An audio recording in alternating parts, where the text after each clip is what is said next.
ಕಾರ್ಖಾನೆ. ಇದರ ದೂರದೃಷ್ಟಿಯ ಫಲವಾಗಿ ಮೈಶುಗರ್ ಶಾಲೆ ಸ್ಥಾಪನೆಯಾಗಿ 75 ವರ್ಷಗಳನ್ನ ಪೂರೈಸಿ 76ರ ಹಾದಿಯಲ್ಲಿ ಸಾಗ್ತಾ ಇದೆ. ಈ ಸಂದರ್ಭದಲ್ಲಿ ಎಲ್ಲರೂ ಸೇರಿ ನಾವು ಒಂದು ಅಮೃತ ಮಹೋತ್ಸವಕ್ಕೆ ಎಲ್ಲರೂ ಸಾಕ್ಷಿಯಾಗಬೇಕು ಅನ್ನುವಂತಹ ಮಹತ್ತರವಾದಂತಹ ಉದ್ದೇಶವನ್ನ ಇಟ್ಕೊಂಡು ಈ ದಿನದ ಒಂದು ಸುಂದರವಾದಂತಹ ಕಾರ್ಯಕ್ರಮವನ್ನ ಆಯೋಜನೆ ಮಾಡಿದ್ದೇವೆ. ಈ ಕಾರ್ಯಕ್ರಮದಲ್ಲಿ ಭಾಗವಹಿಸಿರ್ತಕ್ಕಂತಹ ಪರಮ ಪೂಜ್ಯ ಗುರುಗಳನ್ನು ಹಾಗೂ ವೇದಿಕೆಯಲ್ಲಿರ್ತಕ್ಕಂತಹ ಎಲ್ಲ ಅತಿಥಿಗಳನ್ನ ಈಗ ಸ್ವಾಗತಿಸಲಿದ್ದಾರೆ. ಶ್ರೀಯುತ ರಮೇಶ್ ಅವರು, ನಿವೃತ್ತ ಮುಖ್ಯ ಶಿಕ್ಷಕರು, ಮೈಶುಗರ್ ಪ್ರೌಢಶಾಲೆ. ಸ್ವಾಗತಿಸಿ ರಮೇಶ್ ಅವರು.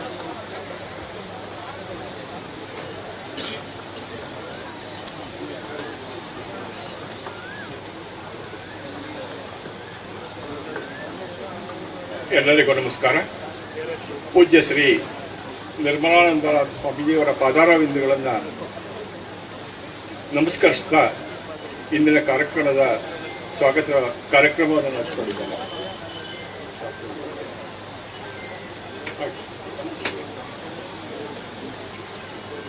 75 ಸಂವತ್ಸರಗಳನ್ನು ಮುಗಿಸಿ ನಾವು 76ರ ಅರೆಯದಲ್ಲಿ ಈ ಒಂದು ಪ್ರೌಢಶಾಲೆ ಸಾಗ್ತಾ ಇದೆ. ಈ ಪ್ರೌಢಶಾಲೆಯ ಪ್ರಾರಂಭಕ್ಕೆ ಕಾರಣೀಭೂತರಾದ Nalvadi Krishnaraja Wodeyar, sir M V. C. ಗೋಲ್ಮನ್ರವರು ಹಾಗೂ ಬಿ.ಜಿ. ದಾಸೇಗೌಡರು, ಕೆ. ಮರೀಗೌಡರವರು ಇವರೆಲ್ಲರನ್ನ ಪ್ರಥಮವಾಗಿ ಸ್ಮರಿಸುತ್ತಾ ತಮ್ಮೆಲ್ಲರನ್ನ ಸ್ವಾಗತಿಸುವುದಕ್ಕೆ ಬಯಸುತ್ತೇನೆ. ಪ್ರಿಯ ಸಭಾಸದರೇ, ಎಂದಿನಂತೆ ಇಂದು ಕೂಡ ಸೂರ್ಯ ಮೂಡಣ ಬಾನಂಗಳದಲ್ಲಿ ಮೂಡಿದ. ಆದರೆ ಒಂದು ವಿಶೇಷವೊಂದನ್ನು ಕಂಡ. ಅದೇನಂತಂದ್ರೆ, ಮೈಶುಗರ್ ಪ್ರೌಢಶಾಲೆಯಲ್ಲಿ ಸ್ವರ್ಣಚಂದ್ರದ ಎದುರು ಇರತಕ್ಕಂತಹ ವಿಶಾಲವಾದ ಮೈದಾನದಲ್ಲಿ ಈ ಎಲ್ಲರ ಸಮ್ಮುಖದಲ್ಲಿ ತನ್ನ ಅಮೃತ ಮಹೋತ್ಸವವನ್ನ ಇಂದು ಆಚರಿಸಿಕೊಳ್ತಾ ಇರ್ತಕ್ಕಂಥ ಸಡಗರ ಸಂಭ್ರಮವನ್ನ ನಮ್ಮೊಡನೆ ಇಂದು ಸೂರ್ಯನೂ ಕೂಡ ಕಾಣ್ತಾ ಇದ್ದಾನೆ ಅಂತಕ್ಕಂಥದ್ದು ಅತ್ಯಂತ ವಿಶೇಷವಾದಂತಹ ಸಂಗತಿ. ಈ ಒಂದು ಸಮಾರಂಭದಲ್ಲಿ ಆಯೋಜಿಸಬೇಕಾದ್ರೆ ಪ್ರಮುಖವಾದಂತಹ ಕಾರಣ, ಈ ಒಂದು ಭಾಗದಲ್ಲಿ ಪ್ರೌಢಶಾಲೆಯನ್ನ ಪ್ರಾರಂಭ ಮಾಡಲಿಕ್ಕೆ ಏನು ಬಿ.ಜಿ. ದಾಸೇಗೌಡರು ಪ್ರಾರಂಭ ಮಾಡಿದರು, ಆ ದೂರದೃಷ್ಟಿಯ ಹಿನ್ನೆಲೆಯಾಗಿ ಈ ಪ್ರೌಢಶಾಲೆ 1949ರಲ್ಲಿ, ಅಂದರೆ ಸ್ವಾತಂತ್ರ್ಯ ಬಂದ ಕೇವಲ 2 ವರ್ಷಗಳಲ್ಲಿ ಈ ನಮ್ಮ ಶಾಲೆ ಪ್ರಾರಂಭವಾಯಿತು. ಮೊಟ್ಟ ಮೊದಲಿಗೆ ಪ್ರಾರಂಭವಾದಂತಹ ಕನ್ನಡ ಮತ್ತು ಇಂಗ್ಲಿಷ್ ಎರಡೂ ಮಾಧ್ಯಮದಲ್ಲಿ ಬೋಧನೆ ಮಾಡತಕ್ಕಂತಹ ಪ್ರಪ್ರಥಮ ಖಾಸಗಿ ಪ್ರೌಢಶಾಲೆ ಮಂಡ್ಯದ್ದು. ಒಂದು ಕಾಲದಲ್ಲಿ ಇಲ್ಲಿ ಸೀಟು ಸಿಗೋದೇ ಕಷ್ಟ ಅಂತಕ್ಕಂಥದ್ದು ಜನಜನಿತವಾಗಿದ್ದಂತಹ ವಿಚಾರ. ಇಂತಹ ಶಾಲೆಯಲ್ಲಿ ಓದಿದ ಹಲವಾರು ಗಣ್ಯರು ಇಂದು ವಿಶ್ವದ ಎಲ್ಲೆಡೆ ಪಸರಿಸಿದ್ದಾರೆ. ಆದರೆ ಇಂದು ಕಾಲನ ಒತ್ತಡಕ್ಕೆ ಸಿಲುಕಿ ನಾವು ಕ್ಷೀಣ ಸ್ಥಿತಿಯಲ್ಲಿ ಇದ್ದೇವೆ ಅಂತಕ್ಕಂಥದ್ದು ಅತ್ಯಂತ ವಿಷಾದದ ಸಂಗತಿ. ಇಂತಹ ಸಂದರ್ಭದಲ್ಲಿ ಎಲ್ಲ ಹಿರಿಯ ವಿದ್ಯಾರ್ಥಿಗಳು ಸೇರಿ 1949ರಿಂದ ಇಲ್ಲಿಯ ತನಕ ಓದಿದಂತಹ ಎಲ್ಲ ವಿದ್ಯಾರ್ಥಿಗಳು ಒಟ್ಟುಗೂಡಿ ಮೈಶುಗರ್ ಶ್ರೇಯೋಭಿವೃದ್ಧಿ ಸಂಘ ಎಂಬ ಒಂದು ಸಂಸ್ಥೆಯನ್ನು ಕಟ್ಟಿ, ಆ ಸಂಸ್ಥೆಯ ಅಡಿಯಲ್ಲಿ ಕಾರ್ಖಾನೆಯಿಂದ ಬರ್ತಕ್ಕಂತಹ ಸವಲತ್ತುಗಳ ಜೊತೆಗೆ ವಿದ್ಯಾರ್ಥಿಗಳೆಲ್ಲರೂ ಸೇರಿ ಅದಕ್ಕೆ ಪುನರುಜ್ಜೀವನವನ್ನು ನೀಡಿ ಶಿಥಿಲವಾಗಿದ್ದ ಕಟ್ಟಡವನ್ನ ಇಂದು 40 ಲಕ್ಷ ರೂಪಾಯಿಗಳಲ್ಲಿ ಅದನ್ನು ರಿಪೇರಿ ಮಾಡಿಸಿ ಸುಸಜ್ಜಿತವಾದ ಕಟ್ಟಡವಾಗಿ ಮಾಡಲಾಗಿದೆ. ಜೊತೆಗೆ ನಮ್ಮದೇ ಶಾಲೆಯ ವಿದ್ಯಾರ್ಥಿ P.S. ರವಿ ಎಂಬುವರು ಬಿಪಿಸಿಎಲ್ನಲ್ಲಿ ಕಾರ್ಯನಿರ್ವಹಿಸುತ್ತಿದ್ದು, ಅವರು ಕಂಪನಿಯ ವತಿಯಿಂದ ಹಿಂದೆ ಕಾಣತಕ್ಕಂತಹ ಒಂದು 6 ಕೊಠಡಿಗಳ ಒಂದು ಕಟ್ಟಡವನ್ನ ಬಿಪಿಸಿಎಲ್ ವತಿಯಿಂದ ನಮ್ಮ ಶಾಲೆಗೆ ಕೊಡುಗೆಯಾಗಿ ಕೊಡಿಸಿದ್ದಾರೆ. ಇದು ಈ ಸಂದರ್ಭದಲ್ಲಿ P.S. ರವಿಗೆ ಕೂಡ ಧನ್ಯವಾದವನ್ನು ಹೇಳ್ತೇವೆ. ಅದಕ್ಕೆ ನೆರವೇರಿದಂತಹ ಮಾಲತಿ ಮೇಡಮ್ ಅವರನ್ನು ಕೂಡ ನಾನು ಅಭಿನಂದಿಸ್ತಾ ಅವರನ್ನು ದಯಮಾಡಿ ವೇದಿಕೆಗೆ ಕರೆಯಿತು. ದಯಮಾಡಿ ಬನ್ನಿ ಮೇಡಮ್. ಇಂದಿನ ಈ ಸಮಾರಂಭದಲ್ಲಿ ನಮ್ಮಲ್ಲಿ ಓದಿದಂತಹ ಖ್ಯಾತ ವೈದ್ಯರಿದ್ದಾರೆ. ಇಲ್ಲಿ doctor M Madayya, B.C. Bommayya ಅವರಿದ್ದಾರೆ. ಪ್ರಮುಖ ಹೃದ್ರೋಗ ತಜ್ಞರು, ಮೂತ್ರ ಪೀಠಜ್ಞಾನಿಗಳಾದಂತಹ ಮಾದಯ್ಯನವರಿದ್ದಾರೆ. ಜೊತೆಗೆ ಅತ್ಯಂತ ಇಂದಿನ ಬ್ಯಾಚ್ ಇರ್ತಕ್ಕಂಥ ಸತ್ಯನಾರಾಯಣ ರಾವ್ ಅಂತಕ್ಕಂಥವರು IRS ಪದವಿಯನ್ನು ಪಡೆದು ಭಾರತ ರಾಷ್ಟ್ರದಲ್ಲಿ ತಮ್ಮ ಕೆಲಸವನ್ನು ನಿರ್ವಹಿಸಿದ್ದಾರೆ. ಇಷ್ಟೆಲ್ಲದರ ಜೊತೆಗೆ ಇಂದಿನ ಹಲವಾರು ಪ್ರಮುಖರು ಇದ್ದು, ಅಲ್ಲದೆ ಎ.ಜೆ. ಸದಾಶಿವ ನಮ್ಮ ಶಾಲೆಯ ವಿದ್ಯಾರ್ಥಿ ಈ ಕರ್ನಾಟಕ ಉಚ್ಚ ನ್ಯಾಯಾಲಯದ ನ್ಯಾಯಮೂರ್ತಿಗಳಾಗಿದ್ದು, ಕರ್ನಾಟಕ ಸರ್ಕಾರ ನೇಮಿಸಲ್ಪಟ್ಟ ಸದಾಶಿವ ಆಯೋಗದ ಮುಖ್ಯಸ್ಥರು ಕೂಡ ಆಗಿದ್ದರು. ಇವು ಕೆಲವು ಉದಾಹರಣೆಗಳಷ್ಟೇ. ಇಂತಹ ಹಲವಾರು ಬೇರುಗಳು ಪ್ರಪಂಚದಾದ್ಯಂತ ಪಸರಿಸಿಕೊಂಡಿವೆ. ಅವುಗಳೆಲ್ಲವನ್ನ ನೆನಪಿಸಿಕೊಳ್ತಾರೆ. ಈ ಸಂಸ್ಥೆಯ ಪುನರುಜ್ಜೀವನಕ್ಕೆ ದುಡಿದಂತಹ ಎಲ್ಲ ಹಿರಿಯ ವಿದ್ಯಾರ್ಥಿಗಳನ್ನ ಸಹಕಾರವನ್ನ ಸ್ಮರಿಸುತ್ತಾ ನಾನು ಇಂದಿನ ಸಮಾರಂಭದ ಅಧ್ಯಕ್ಷತೆಯನ್ನ ಮಾನ್ಯ ಸಿ.ಡಿ. ಗಂಗಾಧರ್ ಮೈಸೂರು ಸಕ್ಕರೆ ಕಂಪನಿಯ ಅಧ್ಯಕ್ಷರು ವಹಿಸಿ ನೆರವೇರಿಸಿಕೊಡ್ಬೇಕು ಅಂತ ಕೇಳಿಕೊಳ್ತಾ ಅವರನ್ನು ಉತ್ಪೂರ್ವಕವಾಗಿ ಈ ಸಭೆಗೆ ಸ್ವಾಗತಿಸುತ್ತೇನೆ.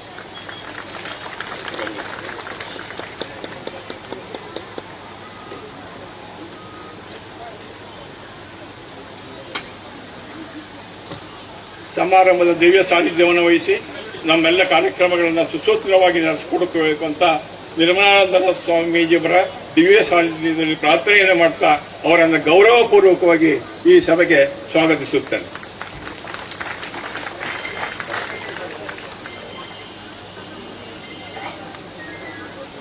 ಪುರುಷೋತ್ತಮಾನಂದ ಸ್ವಾಮೀಜಿಯವರು ಕೂಡ ನಮ್ಮೊಡನಿದ್ದಾರೆ. ಅವರನ್ನು ಕೂಡ ಆತ್ಮೀಯವಾಗಿ ಈ ಸಭೆಗೆ ಸ್ವಾಗತಿಸುತ್ತೇನೆ.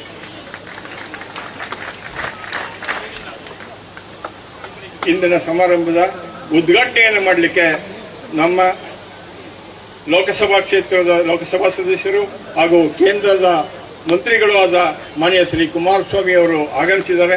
ಅವರನ್ನು ಉತ್ಪೂರ್ವಕವಾಗಿ ಈ ಸಭೆಗೆ ಸ್ವಾಗತಿಸುತ್ತೇನೆ.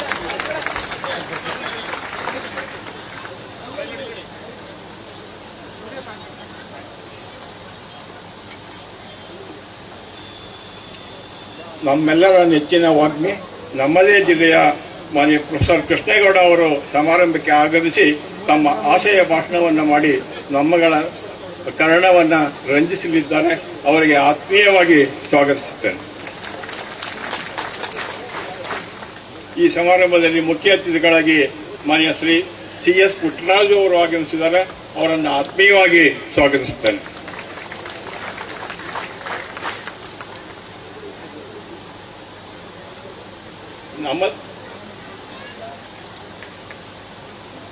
ನಮ್ಮದೇ ಶಾಲೆಯ ವಿದ್ಯಾರ್ಥಿ ಇಂದು ಕೆಎಎಸ್ ಉತ್ತೀರ್ಣರಾಗಿ ಮೈಸೂರಿನ ಟ್ರೈನಿಂಗ್ ಕಾಲೇಜಲ್ಲಿರ್ತಕ್ಕಂತಹ ಸಿ ರಾಜುರವರನ್ನು ಆತ್ಮೀಯವಾಗಿ ನಾನು ಸ್ವಾಗತಿಸುತ್ತೇನೆ.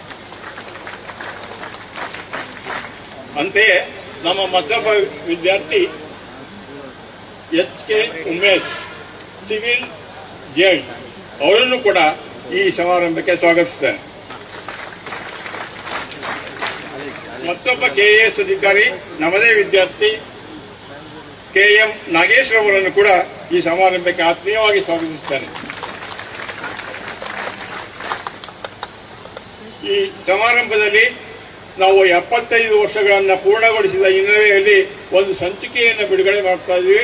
ಈ ಸಂಚಿಕೆಯ ಹೆಸರು ಅಮೃತಧಾರೆ. ಈ ಅಮೃತಧಾರೆ ಸಂಚಿಕೆಯನ್ನು ಬಿಡುಗಡೆ ಮಾಡಿದ್ದಾರೆ ನಮ್ಮ ನೆಚ್ಚಿನ ಮಾಜಿ ಶಾಸಕರಾದ ಮಾನ್ಯ ಶ್ರೀ ಕೆ.ಟಿ. ಶ್ರೀಕಂಠೇಗೌಡ ಅವರು. ಅವರನ್ನು ಕೂಡ ಅತ್ಯಂತ ಆತ್ಮೀಯವಾಗಿ ಸ್ವಾಗತಿಸುತ್ತೇನೆ.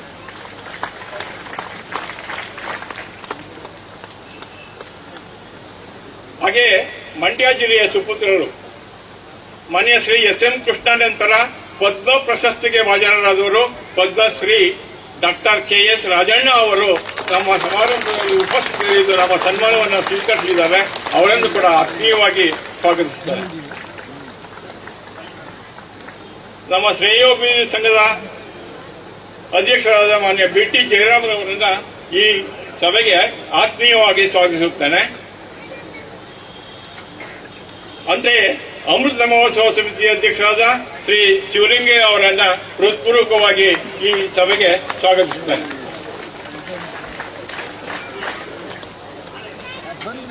ಇನ್ನು ನಮ್ಮ ಶಾಲೆಯಲ್ಲಿ ಬಹುದೀರ್ಘ ಕಾಲ ಮುಖ್ಯೋಪಾಧ್ಯಾಯರಾಗಿ ಸೇವೆಯನ್ನು ಸಲ್ಲಿಸಿ ನಿವೃತ್ತ ಜೀವನ ನಡೆಸ್ತಾ ಇರ್ತಕ್ಕಂಥ ಎಂ.ಎಸ್. ಮನ್ನಾರ್ ಕೃಷ್ಣರಾವ್ ಅವರನ್ನ ಅತ್ಯಂತ ಆತ್ಮೀಯವಾಗಿ ಈ ಸಭೆಗೆ ಸ್ವಾಗತಿಸುತ್ತೇನೆ.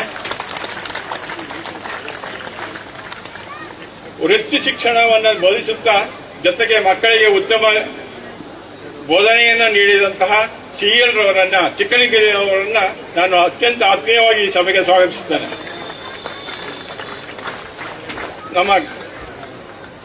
ನಮ್ಮ ಕಂಪನಿಯ ಮ್ಯಾನೇಜಿಂಗ್ ಡೈರೆಕ್ಟರ್ ಮಂಗಲದಾಸ್ ರವರನ್ನು ಕೂಡ ಈ ಸಂದರ್ಭದಲ್ಲಿ ಸ್ವಾಗತಿಸ್ತಾ, ಇನ್ನು ಈ ಸಮಾರಂಭದಲ್ಲಿ ಉಪಸ್ಥಿತರಿರುವ BR ರಾಮಚಂದ್ರ ಮಂಡ್ಯ ಶಾಸಕ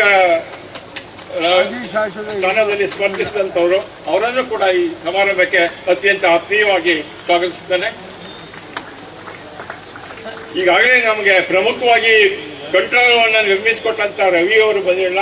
ಅವರ ಪರವಾಗಿ ನಾನು ರವಿ ಮತ್ತು ಮಾಲತಿ ಮೇಡಮ್ ಅವರನ್ನ ಈ ಸಮಾರಂಭಕ್ಕೆ ಅತ್ಯಂತ ಪ್ರತಿಮಾ ಅವರನ್ನು ಕೂಡ ಈ ಸಮಾರಂಭಕ್ಕೆ ಸ್ವಾಗತಿಸುತ್ತೇನೆ.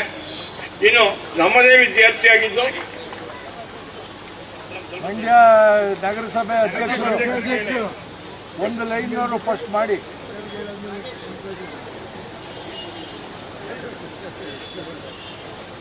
ಸುರೇಶ್ ಬಾಬು ಅವರನ್ನು ಕೂಡ ಆತ್ಮೀಯವಾಗಿ ಸ್ವಾಗತಿಸುತ್ತೇನೆ. ನಮ್ಮೊಡನಿರುವ ಪುರಸಭಾ ಅಧ್ಯಕ್ಷರಾದ ನಾಗೇಶ್ ಅಲಿಯಾಸ್ ಪ್ರಕಾಶ್ ಅವರನ್ನ ನಗರಸಭಾಧ್ಯಕ್ಷರಾದ ಪ್ರಕಾಶ್ ಅವರನ್ನು ಕೂಡ ಆತ್ಮೀಯವಾಗಿ ಸ್ವಾಗತಿಸುತ್ತೇನೆ. ಬೊಮ್ಮನವರೇ ಕಂಡಿರೋರು ಹೋಗಿ ಡಾಕ್ಟರ್ ಮಾದಯ್ಯ ಅವರು ಕೂಡ ಹೃತ್ಪೂರ್ವಕ ಸ್ವಾಗತವನ್ನು ಕೋರ್ತೇನೆ.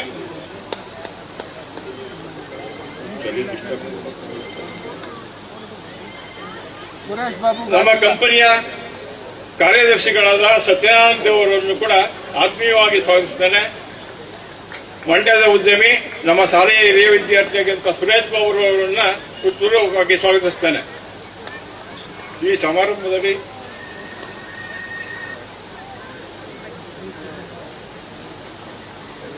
ಸುರೇಶ್ ಬಾಬು, ಗುಬ್ಬಯ್ಯ ಅವೆಲ್ಲ ಬರ್ಕೊಳ್ಳಿ. ಈ ಸಮಾರಂಭದಲ್ಲಿ ಉಪಸ್ಥಿತರಾದಂತ ಶ್ರೇಷ್ಠ ಕೃಷಿ ವಿಜ್ಞಾನಿ ಗುಬ್ಬಯ್ಯ ಅವರನ್ನು ಕೂಡ ಹೃತ್ಪೂರ್ವಕವಾಗಿ ಸ್ವಾಗತಿಸುತ್ತೇನೆ. ಹಾಗೆಯೇ ಡಾಕ್ಟರ್ ಕೆಂಪಯ್ಯ ಅವರನ್ನು ಕೂಡ ಈ ಸಮಾರಂಭಕ್ಕೆ ಸ್ವಾಗತಿಸುತ್ತೇನೆ. ಇನ್ನು ಈ ಶಾಲೆಯ ಮುಖ್ಯ ಶಿಕ್ಷಕಿ TH ವಿಶಾಲಾಕ್ಷಿ ಹಾಗೂ ಪ್ರಾಥಮಿಕ ಶಾಲಾ ಶಿಕ್ಷಕಿ B ಶಶಿಕಲಾ ಅವರನ್ನು ಸ್ವಾಗತಿಸುತ್ತಾ, ಈ ಸಮಾರಂಭ ನಡೆಯಲು ಕಾರಣಕರ್ತರಾದ ಎಲ್ಲ ಹಿರಿಯ ವಿದ್ಯಾರ್ಥಿಗಳನ್ನ ಅತ್ಯಂತ ಆತ್ಮೀಯವಾಗಿ ಸ್ವಾಗತಿಸುತ್ತಾ, ನಗರದ ನಾಗರಿಕರೆಲ್ಲರನ್ನೂ ಕೂಡ ಆತ್ಮೀಯವಾಗಿ ಸ್ವಾಗತಿಸುತ್ತಾ, ಈ ಸಮಾರಂಭದಲ್ಲಿ ಆಗಮಿಸಿರುವ ಮಾಧ್ಯಮ ಮಿತ್ರರು, ಸಭಿಕರು, ನಾಗರಿಕರು ಮತ್ತೆ ಸರ್ವರನ್ನು ಆತ್ಮೀಯವಾಗಿ ಸ್ವಾಗತಿಸುತ್ತಾ ನನ್ನೆರಡು ಮಾತುಗಳನ್ನು ಮುಗಿಸ್ತೇನೆ. ನಮಸ್ಕಾರ. ಬೊಮ್ಮಯ್ಯ, ಡಾಕ್ಟರ್ ಬೊಮ್ಮಯ್ಯ. ವೇದಿಕೆಯಲ್ಲಿ ಇರ್ತಕ್ಕಂತಹ ಎಲ್ಲ ಅತಿಥಿಗಳನ್ನ, ಹಾಗೆ ಈ ದಿನ ನಮ್ಮ ಅಭಿನಂದನೆಗೆ ಪಾತ್ರರಾಗಿರ್ತಕ್ಕಂಥ ಎಲ್ಲ ಗೌರವಾನ್ವಿತರನ್ನ ಹಾಗೂ ವೇದಿಕೆಯ ಮುಂಭಾಗ ನೆರೆದಿರ್ತಕ್ಕಂಥ ತಮ್ಮನ್ನೆಲ್ಲ ಅತ್ಯಂತ ಪ್ರೀತಿ ವಿಶ್ವಾಸದಿಂದ ಈ ಸಮಾರಂಭಕ್ಕೆ ಸ್ವಾಗತಿಸಿದಂತ ಶ್ರೀಯುತ ರಮೇಶ್ ಅವರಿಗೆ ಧನ್ಯವಾದಗಳು. ಹಾಗೆ ರಮೇಶ್ ಅವರು ಕೂಡ ಈ ಕಾರ್ಯಕ್ರಮ ಇವತ್ತು ಎಷ್ಟು ಚಂದವಾಗಿ ನಡೆಯೋದಕ್ಕೆ ಕಾರಣಕರ್ತರಾದವರಲ್ಲಿ ಒಬ್ರು. ನಿಮಗೂ ಕೂಡ ಪ್ರೀತಿಯ ಸ್ವಾಗತವನ್ನ ಕೋರ್ತಾ ಇದ್ದೇನೆ. ಹಾಗೆ ನಮ್ಮ ಈ ದಿನದ ಕಾರ್ಯಕ್ರಮಕ್ಕೆ ಡಾಕ್ಟರ್ ಶಿವಕುಮಾರ್ ಅವರು ಕೂಡ ಬಂದಿದ್ದಾರೆ. ಅವರಿಗೂ ಕೂಡ ಪ್ರೀತಿಯ ಸ್ವಾಗತವನ್ನ ಬಯಸ್ತಾ ಇದ್ದೇನೆ. ಸ್ವಾತಂತ್ರ್ಯ ಬಂದ ಹೊತ್ತಲ್ಲಿ ಭಾರತದಲ್ಲಿ ತಂತ್ರಜ್ಞಾನ ಇನ್ನೂ ಪ್ರಗತಿಯಲ್ಲಿದ್ದಂತಹ ಕಾಲದಲ್ಲಿ ವರ್ಷದಲ್ಲಿ 9 ತಿಂಗಳು ನಿರಂತರವಾಗಿ ಕಬ್ಬು ಅರಿಯುತ್ತಾ, ಅಷ್ಟೇ ಯಾಕೆ ಕಬ್ಬು ಹೆಚ್ಚಾದ್ರೆ ವರ್ಷ ಪೂರ್ತಿ ಕಾರ್ಯನಿರ್ವಹಿಸ್ತಾ ಇದ್ದಂತಹ ಟೆಕ್ನಾಲಜಿ ಅಂತ ಏನ್ ಕರಿತೀವಿ, ತಂತ್ರಜ್ಞಾನವನ್ನ ಅತ್ಯಂತ ಹೆಚ್ಚಿನ ಮಟ್ಟದಲ್ಲಿ ರೂಢಿಸಿಕೊಂಡು ಯಶಸ್ವಿಯಾಗಿ ಮುನ್ನಡೀತಾ ಇದ್ದಂತಹ ಭಾರತದ ಏಕೈಕ ಸಕ್ಕರೆ ಕಾರ್ಖಾನೆ ಅಂದ್ರೆ ಅದು ನಮ್ಮ ಮಂಡ್ಯದ ಅಕ್ಕರೆಯ ಮೈಶುಗರ್ ಕಾರ್ಖಾನೆ. ಈ ಕಾರ್ಖಾನೆ ತನ್ನಲ್ಲಿ ದುಡಿತಾ ಇರ್ತಕ್ಕಂತಹ ಕಾರ್ಮಿಕರಿಗ ಹಿತದೃಷ್ಟಿಗಾಗಿ ಒಂದು ಬಡಾವಣೆಯನ್ನು ನಿರ್ಮಿಸಿತು. ಹಾಗೆ ಕಾರ್ಮಿಕರ ಮಕ್ಕಳಿಗಾಗಿ, ಅವರ ಶಿಕ್ಷಣಕ್ಕಾಗಿ ಈ ಅದ್ಭುತವಾದಂತಹ ಶಾಲೆಯನ್ನ 75 ವರ್ಷಗಳ ಹಿಂದೆ ನಿರ್ಮಿಸಿತು. ಈ ಶಾಲೆಯಲ್ಲಿ ಆಡಿ ಓದಿ ಬೆಳೆದು ಮಿನುಗುತ್ತಿರುವ ನಕ್ಷತ್ರಗಳು ಸಾವಿರಾರು. ಇಂತಹ ನಕ್ಷತ್ರಗಳೆಲ್ಲ ಒಟ್ಟುಗೂಡಿ ಈ ಹೊತ್ತು ಈ ಚಂದದ ಸಮಾರಂಭವನ್ನ ಹಮ್ಮಿಕೊಂಡಿದ್ದಾರೆ.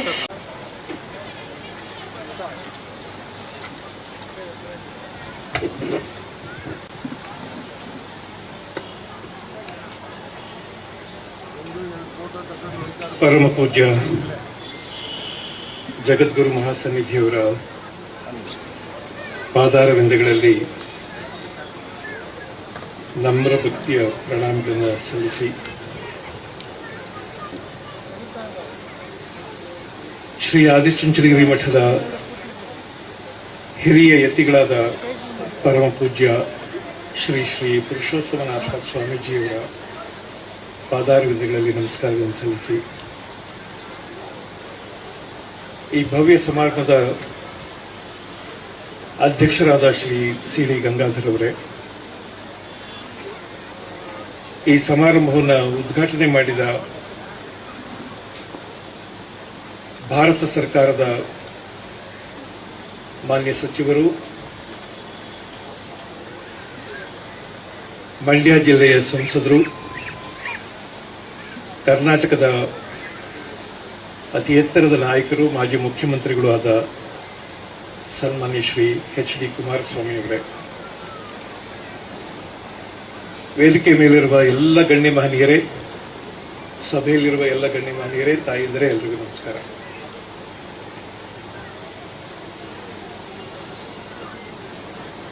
ಸ್ವಾಗತ ಭಾಷಣ ಮಾಡುವಾಗ ಶ್ರೀ ರಮೇಶ್ ಅವರು ಅತ್ಯಂತ ಆಲಂಕಾರಿಕವಾದ ವಾಕ್ಯದಿಂದ ಶುರು ಮಾಡಿದರು. ನನಗೂ ಹಾಗೆ ಮಾಡಬೇಕು ಅಂತ ಆಸೆ. ಆದರೆ ಇಲ್ಲಿರುವ ಎಲ್ಲರ ಮುಖಗಳನ್ನು ನೋಡಿದರೆ ಮುಖದ ಮೇಲೊಂದು ಸಂಭ್ರಮ ಇದೆ, ಆಳದಲ್ಲೊಂದು ವಿಷಾದ ಇದೆ. ಅಮೃತ ಅಂದ್ರೆ ಯಾವುದು ಮೃತಿ ಹೊಂದೋದಿಲ್ವೋ ಅದು, ಯಾವುದು ಮುಗಿಯೋದಿಲ್ವೋ ಅದು. ಯಾವುದಾದ್ರೂ ಸಂಸ್ಥೆಗೆ 75 ವರ್ಷ ಆದ್ರೆ ಅದನ್ನ ಇಂಗ್ಲಿಷ್ನವರು ಪ್ಲಾಟಿನಂ ಜೂಬಿಲಿ ಅಂತ ಸೆಲೆಬ್ರೇಟ್ ಮಾಡ್ತಾರೆ. ಆದರೆ ಕನ್ನಡದಲ್ಲಿ ಅದಕ್ಕೊಂದು ಅದ್ಭುತವಾದ ಹೆಸರಿಟ್ಕೊಂಡಿದ್ದೇವೆ, ಅಮೃತ ಮಹೋತ್ಸವ.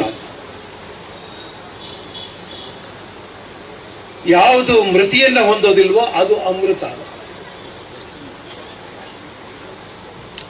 ನಾವು ಭಾರತೀಯರು ಸಹಜವಾಗಿ ಪ್ರಪಂಚದಲ್ಲೆಲ್ಲಿಯೂ ಈ ತರದ ವಿದ್ಯಮಾನ ಕಾಣಿಸುವುದಿಲ್ಲ.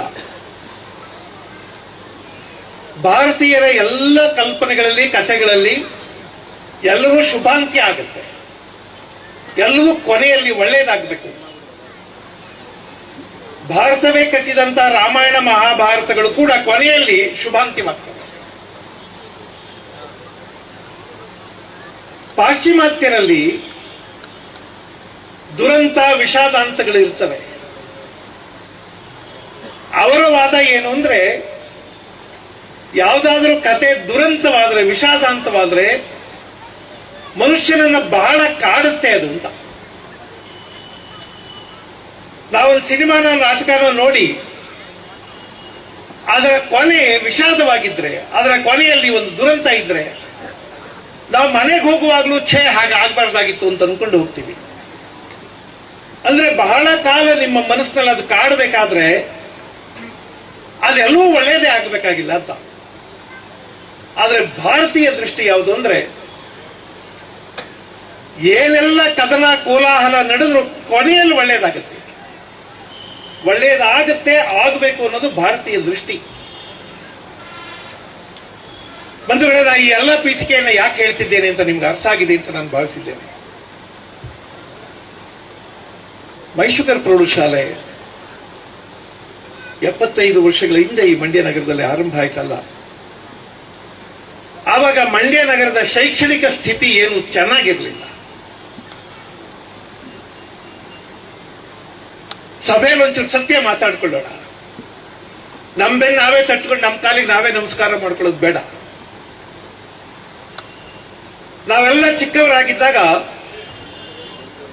ನಮ್ಮೂರಿಗೊಂದು ಸರ್ಕಾರಿ ಪತ್ರ ಬಂದ್ರೆ ಅದನ್ನು ಓದೋದಕ್ಕೆ ಜನ ಸಿಗ್ತಿರ್ಲಿಲ್ಲ, ಓದೋರೇ ಇರಲಿಲ್ಲ, ಯಾವ ಹಳ್ಳಿಯಲ್ಲೂ ಇರ್ತಿರ್ಲಿಲ್ಲ. ಒಂದು ಊರಿಗೆ 2-3 ಜನನೋ 4 ಜನನೋ ಅಲ್ಪ ಸ್ವಲ್ಪ ಅಕ್ಷರಸ್ಥರಿದ್ರು. ಆ ಪರಿಸ್ಥಿತಿ ಮಂಡ್ಯ ಜಿಲ್ಲೆ ಇದಲ್ಲ. ಗಾಂಧೀಜಿ ಸ್ವಾತಂತ್ರ್ಯ ಹೋರಾಟ ಮಾಡ್ತಿದ್ದ ಕಾಲದಲ್ಲಿ ನಾನು ಹಲವಾರು ಪ್ರಸಂಗಗಳಲ್ಲಿ ಇದನ್ನು ಹೇಳಿದ್ದೀನಿ. ಅವರು ಇಂಗ್ಲೆಂಡಿನ ಪ್ರಧಾನಿ ವಿನ್ಸ್ಟನ್ ಚರ್ಚಿಲ್ ಅವರನ್ನು ಭೇಟಿ ಮಾಡ್ತಿದ್ರು. ಚರ್ಚಿಲ್ ಬಹಳ ಮೇಧಾವಿ ರಾಜಕಾರಣಿ, ಅವನನ್ನ ಮಾತಿನಲ್ಲಿ ಸೋಲಿಸೋದು ಬಹಳ ಕಷ್ಟ ಯಾರಿಗಾದ್ರು. ಅವನು ಗಾಂಧಿಗೆ ಒಂದು ಮಾತು ಹೇಳಿ ಗಾಂಧಿಯನ್ನು ಚುಡಾಯಿಸ್ತಾ ಇದ್ದ. ಗಾಂಧಿ, ನಿಮ್ ದೇಶಕ್ಕೆ ಸ್ವಾತಂತ್ರ್ಯ ಬೇಕು ಅಂತ ಕೇಳ್ತೀಯ? ನಾಚಿಕೆ ಆಗಲ್ವೇನಪ್ಪ ನಿನಗೆ? ಸಂಕೋಚ ಆಗಲ್ವಾ? ನಿಮ್ಮ ದೇಶದಲ್ಲಿ 90% ಜನ ಅಕ್ಷರಸ್ಥರು ಅಲ್ಲ. 100ಕ್ಕೆ 90 ಜನಕ್ಕೆ ನೀವು ಅಕ್ಷರ ಕೂಡ ಕೊಟ್ಟಿಲ್ಲ. ನಮ್ಮ ದೇಶ ನಾವೇ ಆಳ್ಕೋತೀವಿ ಅಂತೀರಲ್ಲ, ನಿನಗೆ ನಾಚಿಕೆ ಆಗಲ್ವಾ? ಗಾಂಧಿಯವರ ಆಟೋಬಯೋಗ್ರಫಿಯಲ್ಲಿ ಬರೀತಾರೆ, ಚರ್ಚಿಲ್ ಹೀಗೆ ಮಾತಾಡಿದಾಗೆಲ್ಲ ಐ ಯೂಸ್ ಟು ಬೋ ಮೈ ಹೆಡ್ ವಿತ್ ಶೇಮ್. ನಾನು ನಾಚಿಕೆಯಿಂದ ತಲೆ ತಗ್ಗಿಸ್ಬಿಡ್ತಿದ್ದೆ ಅಂತ ಬರೀತಾರೆ. ಆದ್ರೆ ಗಾಂಧಿ ಚರ್ಚಿಲನ ಮಾತಿಗೆ ಸೋಲಿಲ್ಲ. ಅವರೊಂದು ಬಹಳ ಅದ್ಭುತವಾದ ಮಾತು ಹೇಳ್ತಾರೆ. ಬರೀ ಅಕ್ಷರಗಳಲ್ಲಿ ಮಾತ್ರ ವಿದ್ಯೆ ಇದೆ ಅನ್ನುವುದು ನಿಮ್ಮ ಪಾಶ್ಚಿಮಾತ್ಯ ಜಗತ್ತಿನ ಮೌಢ್ಯ. ಅಕ್ಷರವಿಲ್ಲದೆಯೂ ವಿದ್ಯೆ ಇದೆ. ನಮ್ಮ ಭಾರತ ದೇಶದಲ್ಲಿ ಅಕ್ಷರವಿಲ್ಲದೆ ಬಹಳ ಅದ್ಭುತವಾದ ವಿದ್ಯೆಯನ್ನು ಬಹಳ ಕಾಲ ಜನ ಕಾಪಿಟ್ಟುಕೊಂಡು ಬಂದಿದ್ದಾರೆ. ನೀವು ಹೇಳಿದ್ದೇ ವಿದ್ಯೆಯ ವ್ಯಾಖ್ಯಾನ ಅಲ್ಲ. ಯಾವುದೋ ವಿದ್ಯೆಗಳು ಭಾರತ ದೇಶದಲ್ಲಿ ಅಕ್ಷರವಿಲ್ಲದೆಯೂ ಇವೆ. ಉದಾಹರಣೆಗೆ ಕೃಷಿ ಅಕ್ಷರವಿಲ್ಲದ ವಿದ್ಯೆ. ನಾವು ಆಧುನಿಕ ಜಗತ್ತಿನಲ್ಲಿ ಅದನ್ನು ವಿದ್ಯೆ ಅಂತ ಕರೀಲಿಲ್ಲ, ಆದರೆ ಅದೊಂದು ಅದ್ಭುತವಾದ ವಿದ್ಯೆ. ನಮ್ಮಲ್ಲಿ ಖನಿಜಗಳನ್ನ ಸೋಸುವಂತ,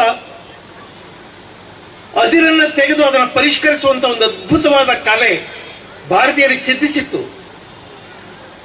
ಆದರೆ ಅದನ್ನ ವಿದ್ಯೆ ಅಂತ ಕರೆದಿರಲಿಲ್ಲ. ಇಂಜಿನಿಯರಿಂಗ್ ನಲ್ಲಿ ಮೆಟಲರ್ಜಿ ಬರೋದಕ್ಕೆ ಮುಂಚೆನೆ ಭಾರತ ದೇಶದಲ್ಲಿ ಚಿನ್ನ ಇತ್ತು, ಮೆಟಲರ್ಜಿ ಬಂದಿದ್ದ ನಂತರ. ಅದರಿಂದ ಗಾಂಧಿ ಹೇಳ್ತಾರೆ, ವಿದ್ಯೆ ಅನ್ನುವುದು ಅಕ್ಷರ ವಿದ್ಯೆಯಲ್ಲಿ ಮಾತ್ರ ಇರುವುದಿಲ್ಲ, ಅಕ್ಷರವಿಲ್ಲದೆಯೂ ವಿದ್ಯೆ ಇರುತ್ತೆ. ನನಗೆ ವಿಷಯಾಂತರ ಮಾಡೋದಕ್ಕೆ ಇಷ್ಟ ಇಲ್ಲ. ನಾನೇನು ಹೇಳೋದಕ್ಕೆ ಪ್ರಯತ್ನ ಪಡ್ತಿದ್ದೀನಿ ಅಂದ್ರೆ, ಅಕ್ಷರ ವಿದ್ಯೆ ಆಧುನಿಕ ಜಗತ್ತಿನ ಅತ್ಯಂತ ಅಗತ್ಯ. ಈಗ ನಾವು ಇವೆಲ್ಲ ಕತೆ ಹೊಡಿತಾ ಕೂತ್ಕೊಳ್ಳೋಕ್ಕಾಗೋದಿಲ್ಲ. ಅಕ್ಷರವಿಲ್ಲದೆಯೂ ವಿದ್ಯೆ ಇರುತ್ತೆ ನಿಜ, ಆದರೆ ಅಕ್ಷರ ವಿದ್ಯೆ ಈ ಜಗತ್ತಿಗೆ ಬಹಳ ಮುಖ್ಯವಾದದ್ದು. ಬಂಧುಗಳೇ, ಪರಿಸ್ಥಿತಿ ಹೇಗಿದೆ ಗೊತ್ತಾ? ಆಧುನಿಕ ಕಾಲ ಇಡೀ ಜಗತ್ತಿನಲ್ಲಿ ಒಂದು ವಿದ್ಯಮಾನ ನಡೀತಾ ಇದೆ. ಏನಂದ್ರೆ, ನಿನಗೆ ಯೋಗ್ಯತೆ ಇದ್ರೆ, ನಿನಗೆ ಅರ್ಹತೆ ಇದ್ರೆ ನೀನು ಉಳ್ಕೊ, ಇಲ್ಲದೆ ಹಾಳಾಗೋದು. ನೀನ್ ಬದುಕೋದಾದ್ರೆ ಬದುಕು, ಇಲ್ದಾರೆ ಹೊರಟೋಗು. ಭಾರತ ದೇಶದ ಸರ್ಕಾರ ಮೊದಲಿನಿಂದಲೂ it is a welfare government. ಅದೊಂದು ಕಲ್ಯಾಣಮುಖಿಯಾದ ಸರ್ಕಾರ. ಭಾರತ ದೇಶದ ಪೂರ್ವ ಸೂರಿಗಳ ದೃಷ್ಟಿ ಏನು ಅಂದ್ರೆ, ನಾವೊಂದು ಕಲ್ಯಾಣ ರಾಜ್ಯ ಮಾಡಬೇಕು, ವೆಲ್ಫೇರ್ ಗವರ್ಮೆಂಟ್ ಮಾಡಬೇಕು. ವೆಲ್ಫೇರ್ ಗವರ್ಮೆಂಟ್ ಏನ್ ಹೇಳುತ್ತೆ ಅಂದ್ರೆ, ಯಾರು ದುರ್ಬಲರೋ ಅವರನ್ನ ಎತ್ಕೊಂಡು ಜೊತೆಯಲ್ಲಿ ಕರ್ಕೊಂಡು ಹೋಗು ಅಂತ ಅನ್ನತ್ತೆ. ಯಾರಿಗೆ ತೊಂದರೆ ಇದೆಯೋ ಅವ್ರಿಗೆ ಸಹಾಯ ಮಾಡುವಂತೆ. ಯಾರು ಅವಕಾಶ ವಿಹೀನರಾಗಿದ್ದಾರೋ ಅವರಿಗೆ ಅವಕಾಶಗಳನ್ನು ಕೊಡುವಂತ ಅನ್ನತ್ತೆ. ಅದು ವೆಲ್ಫೇರ್ ಸಿಸ್ಟಮ್. ಆದ್ರೆ ಪ್ರಪಂಚದಲ್ಲಿ ಗ್ಲೋಬಲೈಸೇಷನ್ ಆಯ್ತಲ್ಲ, ಜಾಗತೀಕರಣ ಆಯ್ತಲ್ಲ, ಅದಾದ ಮೇಲೆ ವಿದ್ಯಮಾನ ಬದಲಾಗಿದೆ. ಇದೇನ್ ಹೇಳುತ್ತೆ ಅಂದ್ರೆ, ನೀನು ದುರ್ಬಲನಾದ್ರೆ ನಿನ್ನ ಎತ್ಕೊಂಡು ಹೋಗಕ್ಕೆ ಯಾರು ಇಲ್ಲಪ್ಪ. ಇನ್ಮೇಲೆ ನಾನು ಬದುಕಬೇಕು ಅಂತ ನೀನೇ ನಿರ್ಧಾರ ಮಾಡಬೇಕು, ನಾನು ಉಳಿಬೇಕು ಅಂತ ನೀನೇ ನಿರ್ಧಾರ ಮಾಡಬೇಕು. ಇದನ್ನ ಕ್ಯಾಪಿಟಲಿಸ್ಟಿಕ್ ಅಪ್ರೋಚ್ ಅಂತಾರೆ. ಇದು ಬಂಡವಾಳಶಾಹಿ ದೃಷ್ಟಿ. ಇದೆ ಭಾರತ ದೇಶಕ್ಕೂ ಕೂಡ ಗ್ಲೋಬಲೈಸೇಷನ್ ಬಂದ ಮೇಲೆ ಗೊತ್ತಿಲ್ಲದ ಹಾಗೆ ಇದೆಲ್ಲವೂ ಬರ್ತಾ ಇದೆ. ಮೇಲ್ನೋಟ ಕಾಣಿಸೋದಷ್ಟೇ ಸತ್ಯ ಅಲ್ಲ. ಆಳದಲ್ಲಿ ಇಡೀ ಸಮಾಜವೇ ಹೆಂಗೆಡ್ತಾ ಇದೆ ಅಂದ್ರೆ, ಯಾರು ಯಾರಿಗೂ ಇನ್ಮೇಲೆ ಸಹಾಯ ಮಾಡೋದಿಲ್ಲ. ನೀನೇ ಉಳ್ಕೊಳ್ಳೋ ಯೋಗ್ಯತೆ ಇದ್ರೆ ನೀನು ಉಳ್ಕೋ ಅನ್ನುವಂಥ ದನಿ ಸಮಾಜದೊಳಗೆ ಕೇಳಿಸ್ತಾ ಇದೆ. ಈ ಮಾತುಗಳನ್ನ ಯಾಕೆ ಹೇಳಿದೆ ಅಂದ್ರೆ, ಅಮೃತ ಮಹೋತ್ಸವ ಆಚರಿಸಿಕೊಳ್ಳುವ ಪ್ರೌಢಶಾಲೆಗೆ ಅತ್ಯದ್ಭುತವಾದ ಭೂತಕಾಲ ಇದೆ. ವರ್ತಮಾನ ಹೇಳ್ಕೊಳ್ಳೋ ಅಷ್ಟಿಲ್ಲ, ಭವಿಷ್ಯದ ಬಗ್ಗೆ ಆಸೆ ಕೂಡ ಇಟ್ಕೊಳ್ಳೋದಿಲ್ಲ. ಈ ಪರ್ವ ಕಾಲದಲ್ಲಿ, ಈ ಸಂಕ್ರಾಂತಿ ಕಾಲದಲ್ಲಿ ನಿಂತು ನಾವು ಒಂದು ದೊಡ್ಡ ಮಹೋತ್ಸವ ಮಾಡ್ತಿದ್ದೀವಿ. ನಾನು ಬಂದಾಗ ಓದಿದೆ, ಹಿರಿಯರನ್ನು ಕೇಳಿ ತಿಳ್ಕೊಂಡಿದ್ದೀನಿ. ಈ ಶಾಲೆ ಅತ್ಯದ್ಭುತವಾದ ಮೈಂಡ್ಗಳನ್ನ, ಅತ್ಯದ್ಭುತ ಮತಿಗಳನ್ನು ಸೃಷ್ಟಿ ಮಾಡಿದೆ. ಅದ್ಭುತವಾದ ವ್ಯಕ್ತಿಗಳು ತಯಾರಾಗಿದ್ದಾರೆ. ಬಹಳ ಅದ್ಭುತವಾದ ಅಧ್ಯಾಪಕರಲ್ಲಿ ಕೆಲಸ ಮಾಡಿದ್ದಾರೆ.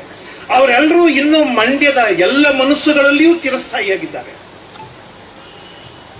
ಆದರೆ ಈಗೇನಾಗಿದೆ,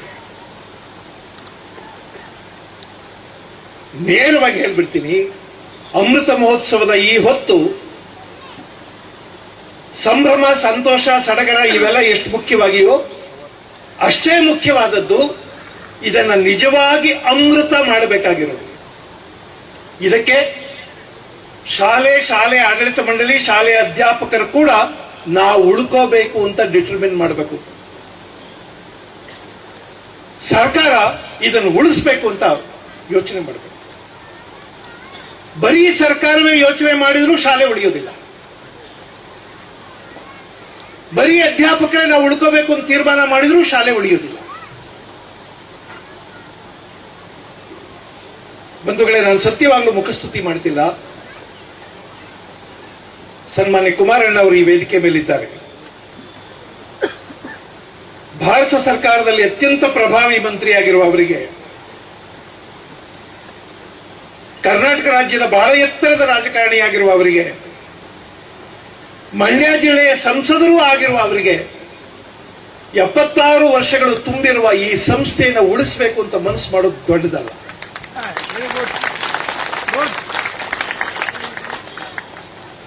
ಅದನ್ನು ಹೇಗೆ ಉಳಿಸಬೇಕು ಅಂತ ನಾನಿಲ್ಲಿ ಸಲಹೆ ಕೊಟ್ಟರೆ ಅದು ಅಸಭ್ಯವಾಗುತ್ತೆ.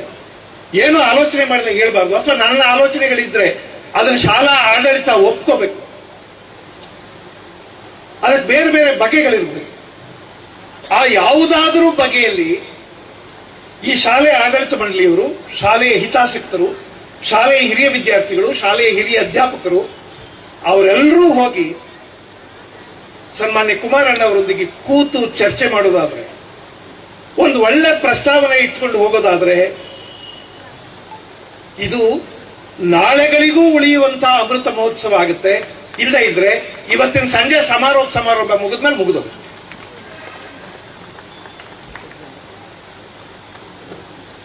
ಅಂಥದ್ದೊಂದು ಯೋಜನೆ ತಯಾರಾಗಿದೆ. ನಾನು ಈ ಸಮಾರಂಭಕ್ಕೆ ಬಂದಿದ್ದೆ ಆ ಕಾರಣಕ್ಕೆ, ಅದನ್ನು ಹೇಳಬೇಕು. ತಾವೆಲ್ಲರೂ ಇದ್ದೀರಿ. ಖಾಸಗೀಕರಣ ಅನ್ನೋದು ನಮಗೆ ಗೊತ್ತಿಲ್ಲದ ಹಾಗೆ ಆಗ್ತಾ ಇದೆ. ಒಂದು ಅರ್ಥದಲ್ಲಿ ಇದು ಖಾಸಗಿ ಶಾಲೆಯೇ, ಒಂದು ಕಾರ್ಖಾನೆ ನಡೆಸ್ತಿರೋ ಶಾಲೆ. ಕಾರ್ಖಾನೆಗೆ ತಾನು ಉಳ್ಕೊಳ್ಳೋದೇ ಕಷ್ಟ ಆಗಿರುವ ಶಾಲೆ ಉಳಿಸ್ಕೊಳ್ಳೋದು ಯಾವ್ದು ದೊಡ್ಡದು ಅಂತ ಯೋಚನೆ ಮಾಡ್ತಿರ್ಬೋದು. ಆದ್ರೆ ಶಾಲೆ ಉಳಿಬೇಕಾದದ್ದು ಬಹಳ ದೊಡ್ಡ ವಿಷಯ. ಉಳಿಲೇಬೇಕು ಶಾಲೆ. ಕಾರ್ಖಾನೆಯ ಆಡಳಿತ ಮಂಡಳಿ ಇಷ್ಟೊಂದು ದೀರ್ಘವಾದ ಇತಿಹಾಸ ಇರುವಂತಹ ಶಾಲೆಯನ್ನ ನಿಧಾನವಾಗಿ ಸಾಯೋದಕ್ಕೆ ಬಿಟ್ರೆ ಯಾವ ಆಡಳಿತ ಮಂಡಳಿನೂ ಜನ ಕ್ಷಮಿಸುವುದಿಲ್ಲ. ಹೋಗ್ಲಿ, ನಾವೇನ್ ಮಾಡೋಕ್ಕಾಗತ್ತೆ ಅಂತ ಅವರ ಅಸಹಾಯಕರಾಗಬಾರ್ದು. 75 ವರ್ಷಗಳ ದೀರ್ಘವಾದ ಇತಿಹಾಸ ಇರುವಂತ, ದೇದೀಪ್ಯಮಾನ ಇದು ಇತಿಹಾಸ ಇರುವಂತ ಒಂದು ಅದ್ಭುತವಾದ ಶಾಲೆ. ಈ ಶಾಲೆಯಲ್ಲಿ ಅಧ್ಯಾಪಕರಾಗಿ ಕೆಲಸ ಮಾಡಿದಂತ ಶ್ರೀ ಮನ್ನಾರ್ ಕೃಷ್ಣರಾವ್ ಅವರು ಇಲ್ಲಿ ಉಪಸ್ಥಿತರಿದ್ದಾರೆ. ಬಹಳ ದೊಡ್ಡ ಲೇಖಕರು, ಬಹಳ ದೊಡ್ಡ ಲೇಖಕರು. ನಾನು ಅದನ್ನ ನೋಡಿ ಬಲ್ಲೆ, ಓದಿ ಬಲ್ಲೆ. ಅಂಥದ್ದೊಂದು ದೊಡ್ಡ ಪರಂಪರೆ ಇಲ್ಲಿದೆ. ಆ ಪರಂಪರೆಗೆ ನಾವು ಸಲ್ಲಿಸುವ ಗೌರವ ಅಂದ್ರೆ ಈ ಶಾಲೆಯನ್ನ ಮತ್ತೆ ಜೀವಂತಗೊಳಿಸುವುದು. ಅದಕ್ಕೆ ಈ ಕಾರ್ಯಕ್ರಮ ಕಾರಣವಾಗಬೇಕು. ಇವತ್ತು ಯಾರು ಒಂದು ದಿನದ ಉತ್ಸವ ಅಂತ ಸೇರಿದ್ದಾರೋ ಮಹನೀಯರು, ಆ ಎಲ್ಲ ಮಹನೀಯರು ನಿರಂತರವಾಗಿ ಶಾಲೆಯ ಜೊತೆ ಸಂಪರ್ಕದಲ್ಲಿರಬೇಕು. ಇವತ್ತಿನ ಅಮೃತ ಮಹೋತ್ಸವ ಆಚರಿಸಿ ಮುಗಿಸಿದ ಮೇಲೆ ಶಾಲೆಯ ಹಿರಿಯ ವಿದ್ಯಾರ್ಥಿಗಳ ಜವಾಬ್ದಾರಿ ಮುಗಿಯುವುದಿಲ್ಲ. ಇಲ್ಲಿರುವ ಬಹಳಷ್ಟು ಜನ ಒಳ್ಳೊಳ್ಳೆಯ ಸ್ಥಾನಗಳಲ್ಲಿರುವವರು, ಜಗತ್ತನ್ನ ಬಹಳ ಚೆನ್ನಾಗಿ ನೋಡಿರುವವರು, ಶೈಕ್ಷಣಿಕ ವಿದ್ಯಮಾನಗಳನ್ನು ಗಮನಿಸ್ತಿರೋರು, ಸಾಧ್ಯ ಆದ್ರೆ ನನಗನ್ಸುತ್ತೆ ಇತಿಹಾಸ ಇರುವಂತ ಶಾಲೆಗಳನ್ನ, ಇತಿಹಾಸ ಇರುವಂತ ಕಟ್ಟಡಗಳನ್ನ ಸರ್ಕಾರ ಉಳಿಸ್ಕೋಬೇಕು ಅಂತ ಯೋಚನೆ ಮಾಡುತ್ತಲ್ಲ, ಹೆರಿಟೇಜ್ ಬಿಲ್ಡಿಂಗ್ ಗಳನ್ನ ಉಳಿಸಬೇಕು ಅಂತ ಯೋಚನೆ ಮಾಡುತ್ತಲ್ಲ.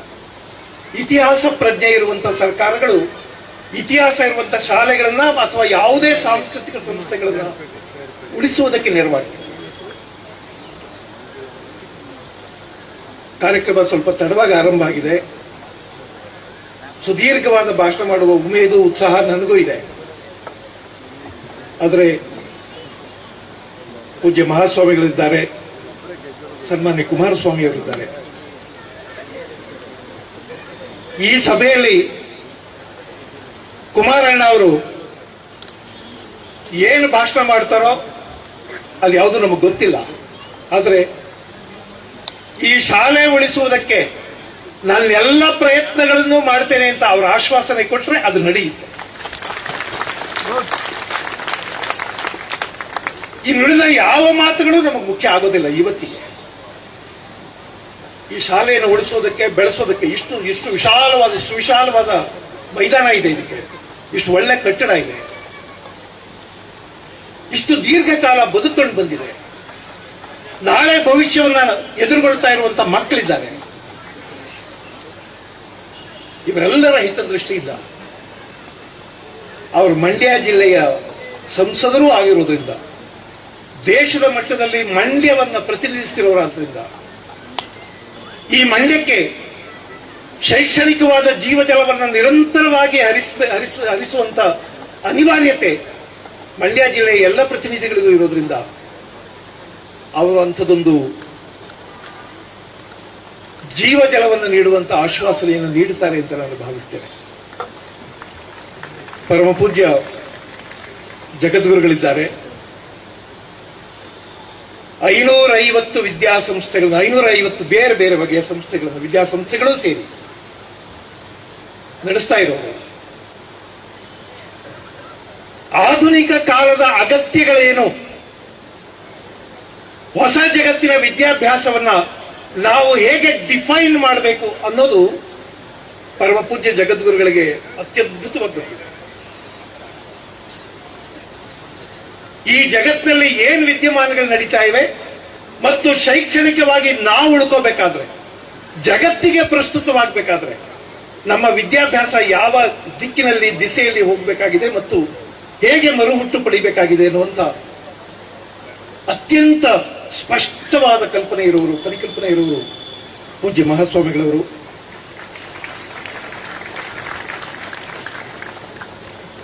ಬಹಳ ದೊಡ್ಡ ಅಧ್ಯಾತ್ಮಿಗಳು, ವಿಜ್ಞಾನಿಗಳು, ತಂತ್ರಜ್ಞಾನಿಗಳು.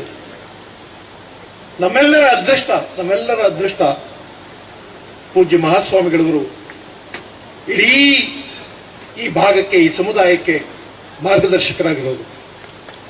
ಅವರಿಲ್ಲದೆ ಯಾವ ಸಮಾರಂಭವೂ ಪೂರ್ಣವಾಗುವುದಿಲ್ಲ. ಅವರು ಬರೆದಿದ್ರೆ ಯಾವ ಸಮಾರಂಭವೂ ಪೂರ್ಣವಾಗುವುದಿಲ್ಲ, ಅರ್ಥ ಬರುವುದಿಲ್ಲ. ಅವರ ಆಶೀರ್ವಚನವನ್ನು ಕೂಡ ನಾವು ನಿರೀಕ್ಷೆ ಮಾಡುತ್ತಿದ್ದೇವೆ. ಅವರು ಏನು ಹೇಳಿಯಾರು, ಈ ಶಾಲೆಯ ನಾಳೆಗಳಿಗೆ ಅವರು ಯಾವ ಮಾರ್ಗದರ್ಶನ ಮಾಡಿಯಾರು ಅನ್ನುವಂಥ ನಿರೀಕ್ಷೆ ಇಟ್ಟುಕೊಂಡಿದ್ದೇವೆ. ನನ್ನಂಥವನ ಆಸೆ ಮಂಡ್ಯ ಜಿಲ್ಲೆ ಶೈಕ್ಷಣಿಕ ನಕ್ಷೆಯಲ್ಲಿ ಈಗೀಗ ಒಂದು ದೃಢವಾದ, ಗಟ್ಟಿಯಾದ ಸ್ಥಾನವನ್ನು ಗಳಿಸಿಕೊಳ್ತಾ ಇರುವಾಗ ನಮ್ಮಂಥವರೆಲ್ಲರ ಆಸೆ ಅದು ಇನ್ನಷ್ಟು ದೃಢವಾಗಲಿ, ಇನ್ನಷ್ಟು ವ್ಯಾಪಕವಾಗಲಿ, ಇನ್ನಷ್ಟು ಗಾಢವಾಗಲಿ, ಗಟ್ಟಿಯಾಗಲಿ ಅನ್ನುವ ನಿರೀಕ್ಷೆ. ಈ ದಿನ ಮೈಶುಗರ್ ಪ್ರೌಢಶಾಲೆಯ ಈ ಅಮೃತ ಮಹೋತ್ಸವಕ್ಕೆ ನನ್ನನ್ನು ಆಹ್ವಾನಿಸಿ ಇಂಥ ಗಣ್ಯರ ಜೊತೆ ವೇದಿಕೆ ಹಂಚಿಕೊಳ್ಳುವ ಅವಕಾಶ ಕಲ್ಪಿಸಿ ನನಗೆ ಬಹಳ ದೊಡ್ಡ ಗೌರವ ಕೊಟ್ಟಿದ್ದೀರಿ. ಈ ಅಮೃತ ಮಹೋತ್ಸವ ಸಮಿತಿಗೆ, ಮೈಶುಗರ್ ಸಂಸ್ಥೆಯ ಆಡಳಿತ ವರ್ಗಕ್ಕೆ ಮತ್ತು ಇಷ್ಟು ಹೊತ್ತು ನನ್ನ ಮಾತುಗಳನ್ನು ಕೇಳಿಸಿಕೊಂಡು ನಿಮ್ಮೆಲ್ಲರಿಗೂ ಶಿರವಾಗಿ ನಮಸ್ಕರಿಸಿ ನನ್ನ ಮಾತು ಮುಗಿಸ್ತೇನೆ. ಬಿಡುಗಡೆಗೊಳಿಸಿದಂತಹ ಶ್ರೀಯುತ KT ಶ್ರೀಕಂಠೇಗೌಡರಿಗೆ ಹಾಗೂ ಎಲ್ಲ ಅತಿಥಿಗಳಿಗೆ ಧನ್ಯವಾದಗಳು. ಈಗ ಕಾರ್ಯಕ್ರಮವನ್ನ ಕುರಿತು ಮಾತನಾಡಬೇಕು ಅಂತ ಹೇಳಿ ಶ್ರೀಯುತ KT ಶ್ರೀಕಂಠೇಗೌಡ ಅವರನ್ನ ವಿನಂತಿ ಮಾಡಿಕೊಳ್ತಾ ಇದ್ದೇನೆ. ಈ ಅತ್ಯಂತ ಅರ್ಥಪೂರ್ಣ ಮತ್ತು ಐತಿಹಾಸಿಕ ಕಾರ್ಯಕ್ರಮದ ದಿವ್ಯ ಸಾನ್ನಿಧ್ಯವನ್ನು ವಹಿಸಿಕೊಂಡಿರ್ತಕ್ಕಂಥ ನಮ್ಮೆಲ್ಲರ ಪರಮ ಪೂಜ್ಯರು, ಈ ನೆಲದ ದೇಶಕ್ತಿಯ ಪ್ರತೀಕರು ಆಗಿರ್ತಕ್ಕಂಥ ಪೂಜ್ಯ ಶ್ರೀ ಶ್ರೀ ಡಾಕ್ಟರ್ ನಿರ್ಮಲ ಸ್ವಾಮೀಜಿಯವರ ದಿವ್ಯ ಸಾನ್ನಿಧ್ಯಕ್ಕೆ ನನ್ನ ಸಾಷ್ಟಾಂಗ ನಮಸ್ಕಾರಗಳು. ನನ್ನ ನೆಚ್ಚಿನ ನಾಯಕರು, ಈ ದೇಶದ ಬೃಹತ್ ಕೈಗಾರಿಕಾ ಮತ್ತು ವಾಣಿಜ್ಯ ಸಚಿವರು ಆದಂಥ ಮಾಜಿ ಮುಖ್ಯಮಂತ್ರಿಗಳಾದ ಮಾನ್ಯ ಶ್ರೀ ಕುಮಾರಸ್ವಾಮಿ ಅವರೇ, ವೇದಿಕೆ ಮೇಲೆ ಆಸೀನರಾಗಿರ್ತಕ್ಕಂಥ ಎಲ್ಲ ಬಂಧುಗಳೇ, ಸಭಾಂಗಣದಲ್ಲಿ ಆಸೀನರಾಗಿರ್ತಕ್ಕಂಥ ಎಲ್ಲ ಈ ಜಿಲ್ಲೆಯ ನಾಯಕರೇ, ಸಂಘಟನೆಗಳ ಪ್ರತಿನಿಧಿಗಳೇ, ಈ ಶಾಲೆಯಲ್ಲಿ ಓದಿದ ಎಲ್ಲ ಹಳೆಯ ವಿದ್ಯಾರ್ಥಿಗಳೇ ಮತ್ತು ಬಂಧು ಭಗಿನಿಯರೇ, ಮಾಧ್ಯಮದವರೇ, ಬಹಳ ಸಂತೋಷದಿಂದ ನಮ್ಮ ಸ್ವಾಮೀಜಿಯವರ ಅಮೃತ ಹಸ್ತದಿಂದ ಅಮೃತ ಧಾರೆಯ ಕೃತಿಯನ್ನ ಬಿಡುಗಡೆಗೊಳಿಸಲಾಗಿದೆ. ಲಿಂಗಣ್ಣ ಬಂದುಕಾರ್ ಅವರ ನೇತೃತ್ವದ ಸಂಪಾದಕತ್ವದಲ್ಲಿ ಈ ಪುಸ್ತಕ, ಈ ಸಂಚಿಕೆ ಅತ್ಯಂತ ಅರ್ಥಪೂರ್ಣವಾಗಿ ಮೂಡಿಬಂದಿದೆ. 160 ಪುಟಗಳುಳ್ಳ ಈ ಅಮೃತಧಾರಿಯಲ್ಲಿ 35 ಜನ ವಿದ್ವಾಂಸರು ಲೇಖನಗಳನ್ನು ಬರೆದು ಇಡೀ ಶಾಲೆಯ ಇತಿಹಾಸವನ್ನ ಅತ್ಯಂತ ಅರ್ಥಪೂರ್ಣವಾಗಿ ಕಟ್ಟಿಕೊಟ್ಟಿದ್ದಾರೆ. ಅವರೆಲ್ಲರಿಗೆ ನಿಮ್ಮ ಚಪ್ಪಾಳೆಯೊಂಡೆ ನಾನು ಕೃತಜ್ಞತೆಗಳನ್ನು ಸಲ್ಲಿಸುತ್ತೇನೆ. ನಾಲ್ವಡಿ ಕೃಷ್ಣರಾಜ ಒಡೆಯರವರು ಕನ್ನಂಬಾಡಿಯ ಕಟ್ಟೆಯನ್ನು ಕಟ್ಟಿದ ಮೇಲೆ ಆರ್ಕ ಬೆಳೀತಿದ್ದ ನಾವು ಭತ್ತ ಮತ್ತು ಕಬ್ಬನ್ನು ಬೆಳೀಲಿಕ್ಕೆ ಪ್ರಾರಂಭ ಮಾಡ್ತೀವಿ. ನಮ್ಮ ಕಬ್ಬಿಗೆ ಮಾರುಕಟ್ಟೆ ಬೇಕಲ್ಲ, ಮತ್ತು ಅದರ ಉತ್ಪನ್ನಗಳಿಗೆ ದಾರಿ ಆಗ್ಬೇಕಲ್ಲ. ಲೆಸ್ಲಿ ಕೋಲ್ಮನ್, ಮಿರ್ಜಾ ಇಸ್ಮಾಯಿಲ್ ರವರ ನಾಲ್ವಡಿಯವರ ಮಾರ್ಗದರ್ಶನದಲ್ಲಿ ಮೈಸೂರು ಸಕ್ಕರೆ ಕಾರ್ಖಾನೆಯನ್ನ 1933ರ ಹೊತ್ತಿನಲ್ಲಿ ಇಡೀ ಏಷ್ಯಾ ಖಂಡದಲ್ಲಿ ಮೊತ್ತ ಮೊದಲ ಬಾರಿಗೆ ಈ ಕಾರ್ಖಾನೆಯನ್ನು ಪ್ರತಿಷ್ಠಾಪನೆ ಮಾಡ್ತಾರೆ, ಪ್ರಾರಂಭ ಮಾಡ್ತಾರೆ. ಶಾಲೆ ಪ್ರಾರಂಭ ಆಗಿದ್ದು 49ರ ಹೊತ್ತಿನಲ್ಲಿ BG ದಾಶೇಗೌಡರ ನೇತೃತ್ವದಲ್ಲಿ. ಕಾರ್ಖಾನೆ ಪ್ರಾರಂಭ ಆಗಿದ್ದು ಲೆಸ್ಲಿ ಅವರ ನೇತೃತ್ವದಲ್ಲಿ, ನಮ್ಮ ನಾಲ್ವಡಿಯವರ ಮಾರ್ಗದರ್ಶನದಲ್ಲಿ. ಈ ಜಿಲ್ಲೆಯ ಜನ ಕಾವೇರಿ ಮತ್ತು ಮೈಸೂರು ಮೂಲಕ ತಮ್ಮ ಬದುಕನ್ನ ಮತ್ತು ಭವಿಷ್ಯವನ್ನು ಕಟ್ಟಿಕೊಂಡು ಬಂದಿದ್ದಾರೆ. ಇವತ್ತು ಈ ಕಾರ್ಖಾನೆ ಸ್ವಲ್ಪ ನೋವಿನಲ್ಲಿದೆ. ಒಂದು ಹಂತದಲ್ಲಿ ಸರ್ಕಾರ ಯಡಿಯೂರಪ್ಪನವರು ಮುಖ್ಯಮಂತ್ರಿಗಳಾಗಿದ್ದಾಗ ಕ್ಯಾಬಿನೆಟ್ ನಿರ್ಣಯ ಮಾಡಿಬಿಟ್ರು, ಈ ಸಕ್ಕರೆ ಕಾರ್ಖಾನೆಯನ್ನ ಖಾಸಗಿಗೊಳಿಸಬೇಕು ಅಂತೇಳಿ. ನಾನು ಬಹಳ ದೊಡ್ಡ ಹೋರಾಟವನ್ನು ಮಾಡಿದೆ. ಅವತ್ತು ಸುಮಾರು 3 ತಾಸುಗಳ ಕಾಲ ಸದನದಲ್ಲಿ ಹಠ ಹಿಡಿದು ಇದರ ಅಗತ್ಯತೆ ಅನಿವಾರ್ಯ ಯಾಕೆ ಅನ್ನುವ ಮಾತನ್ನ ಹೇಳಿದೆ. ಇವತ್ತು ಇಡೀ ರಾಜ್ಯದಲ್ಲಿ ಮತ್ತು ದೇಶದಲ್ಲಿ ಖಾಸಗಿ ಸಕ್ಕರೆ ಕಾರ್ಖಾನೆಗಳ ಒಂದು ಲಾಬಿ ಇಡೀ ಸಕ್ಕರೆ ಉದ್ಯಮವನ್ನ ರೈತರನ್ನು ನುಂಗಿ ಹಾಕ್ತಾ ಇದೆ. ರೈತರು ಉಳಿಬೇಕು, ನ್ಯಾಯಯುತವಾದ ಬೆಲೆ ಸಿಕ್ಕಬೇಕು ಮತ್ತು ಸಕ್ಕರೆ ಉತ್ಪತ್ತಿ ಸರಿಯಾಗಿ ಆಗಬೇಕು. ಇಡೀ ಖಾಸಗಿ ಲಾಬಿನ ಹತೋಟಿಯಲ್ಲಿ ಇಡಬೇಕು ಅಂದ್ರೆ ಈ ಸರ್ಕಾರದ ಜವಾಬ್ದಾರಿಯ ಸಕ್ಕರೆ ಕಂಪನಿಯ ಕಾರ್ಖಾನೆ ಉಳಿಬೇಕು ಅಂತ ಹೇಳಿ. ಆಗ ಯಡಿಯೂರಪ್ಪನವರು ಕ್ಯಾಬಿನೆಟ್ ನಿರ್ಣಯವನ್ನ ವಾಪಸ್ ಪಡೆದು ಸದನದಲ್ಲೇ ಘೋಷಣೆ ಮಾಡಿದ್ರು, ಸರ್ಕಾರದ ಜವಾಬ್ದಾರಿ ಮುನ್ನಡೆಸ್ತೇನೆ ಅಂತ ಹೇಳಿ. ಇವತ್ತು ಮುನ್ನಡೀತಾ ಇದೆ, ಆರೋಗ್ಯ ಸ್ಥಿತಿಗೆ ಬರ್ತಾ ಇದೆ. ನಾನು ನಮ್ಮ ಮಂಜಣ್ಣವ್ರ ಮುಖ ನೀವು ಸದನದಲ್ಲಿ ಕೇಳಬೇಕು. ನಾನು ಮಾತು ತಗೊಂಡಿದ್ದೆ, ಕೈಗಾರಿಕಾ ಮಂತ್ರಿಗಳು ಅವತ್ತು ನಿರಾಣವರು ಮಾತು ಕೊಟ್ಟಿದ್ರು. ಇಲ್ಲಿ ಡಿಸ್ಟಿಲ್ಲರಿ ಇದೆ.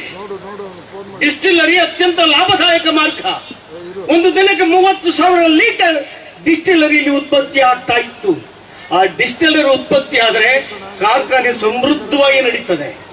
ಡಿಸ್ಟಿಲ್ಲರಿ ಪ್ರಾರಂಭ ಆಗೋದಾದ್ರೆ ಮತ್ತು ಪರಿಣಿತರ ಕೈಗೆ ಈ ಕಾರ್ಖಾನೆ ಸಿಕ್ಕೋದಾದ್ರೆ ಅತ್ಯಂತ ಮತ್ತೆ ಎತ್ತರದ ಕಾರ್ಖಾನೆಯಾಗಿ ಬೆಳೆಯುವುದರಲ್ಲಿ ಯಾವ ಅನುಮಾನವೂ ಇಲ್ಲ. ಸಹಜವಾಗಿ ಈ ಶಾಲೆಯು ಕೂಡ ಯಶಸ್ವಿಯಾಗಿ ನಡೀತದೆ. ಆ ದಿಸೆಯಲ್ಲಿ ಹೆಜ್ಜೆ ಇಡುವಂತ ತೀರ್ಮಾನವನ್ನ ಇವತ್ತಿನ ಸರ್ಕಾರ ಕೈಗೊಳ್ಳಬೇಕು ಅಂತೇಳಿ ನಾನು ಮನವಿ ಮಾಡ್ತಾ, ಬಹಳ ಜನರಿದ್ದಾರೆ, ದೊಡ್ಡವರಿದ್ದಾರೆ, ಅವರೆಲ್ಲರ ಮಾತನ್ನು ಕೇಳಿಸ್ಕೊಳ್ಳೋಣ. ನಮಸ್ಕಾರ. ನನ್ನ ಮಾತನ್ನು ಮುಗಿಸ್ತೇನೆ. ಪ್ರೀತಿಯಿಂದ ಕರೆದ ಎಲ್ಲರಿಗೂ ನಾನು ವಂದಿಸ್ತೇನೆ, ನಿಮಗೂ ವಂದಿಸ್ತೇನೆ. ಜೈ ಹಿಂದ್, ಜೈ ಕರ್ನಾಟಕ. ಅಮೃತಧಾರೆ ಸ್ಮರಣ ಸಂಚಿಕೆಯನ್ನ ಬಿಡುಗಡೆ ಮಾಡಿ ಮಾತನಾಡಿದಂತಹ ವಿಧಾನ ಪರಿಷತ್ನ ಮಾಜಿ ಶಾಸಕರಾದಂತಹ ಶ್ರೀಯುತ KT ಶ್ರೀಕಂಠೇಗೌಡ ಅವರಿಗೆ ಕೂಡ ಎಲ್ಲರ ಪರವಾಗಿ ಧನ್ಯವಾದಗಳನ್ನ ಸಲ್ಲಿಸ್ತಾ ಇದ್ದೇನೆ. ಬಂಧುಗಳೇ, ಈ ದಿನದ ಕಾರ್ಯಕ್ರಮವನ್ನ ಉದ್ಘಾಟನೆಯನ್ನ ಮಾಡಿಕೊಟ್ಟಿರ್ತಕ್ಕಂಥವರು ಎಚ್ ಡಿ ಕುಮಾರಸ್ವಾಮಿ ಅವರು. ಕರುನಾಡು ಕಂಡ ಅತ್ಯಂತ ಜನಪ್ರಿಯ ಮುಖ್ಯಮಂತ್ರಿ, ಜನಪರ ಚಿಂತನೆ, ಕಾಳಜಿ, ದೂರದೃಷ್ಟಿತ್ವ ಹೊಂದಿರುವ ಅಪರೂಪದ ಜನನಾಯಕ. ಪ್ರಜೆಗಳ ನೋವನ್ನ ಆಲಿಸಲು ಅವರ ಬಳಿಯೇ ತೆರಳಿ ನೋವು ನಿವಾರಿಸಿದ ಹೃದಯವಂತ. 2 ಬಾರಿ ಕರ್ನಾಟಕದ ಮುಖ್ಯಮಂತ್ರಿಯಾಗಿ ರಾಜ್ಯವನ್ನ ಮುನ್ನಡೆಸಿದಂತಹ ಧೀಮಂತ ನಾಯಕ. ಜನತಾ ದರ್ಶನದ ಹರಿಕಾರ, ಗ್ರಾಮ ವಾಸ್ತವ್ಯದ ಗುರಿಕಾರ. ರೈತ ಪರ ಕಾಳಜಿಯಿಂದ ರೈತರಿಗೆ ನಾನಾ ಯೋಜನೆಗಳ ಜೊತೆಗೆ ರೈತರನ್ನು ಸಾಲ ಮುಕ್ತಗೊಳಿಸಿದ ನಿಜವಾದ ಮಣ್ಣಿನ ಮಗ. ಜಾತ್ಯತೀತ ಜನತಾದಳದ ರಾಜ್ಯಾಧ್ಯಕ್ಷರಾಗಿ ಕರುನಾಡಿನ ಪ್ರಾದೇಶಿಕ ಪಕ್ಷಕ್ಕೆ ರಾಷ್ಟ್ರೀಯ ಮನ್ನಣೆ ಗಳಿಸಿಕೊಟ್ಟ ಅಪ್ಪಟ ಹೋರಾಟಗಾರ.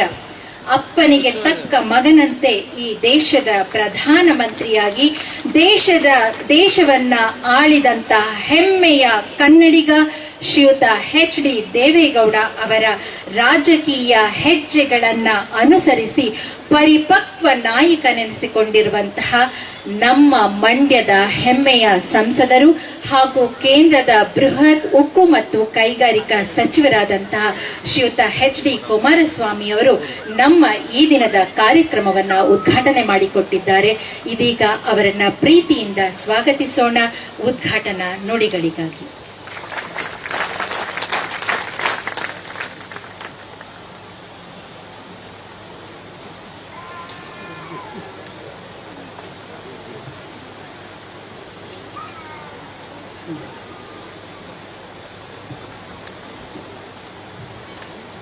ಮಂಡ್ಯ ಜಿಲ್ಲೆಯ ಮತ್ತು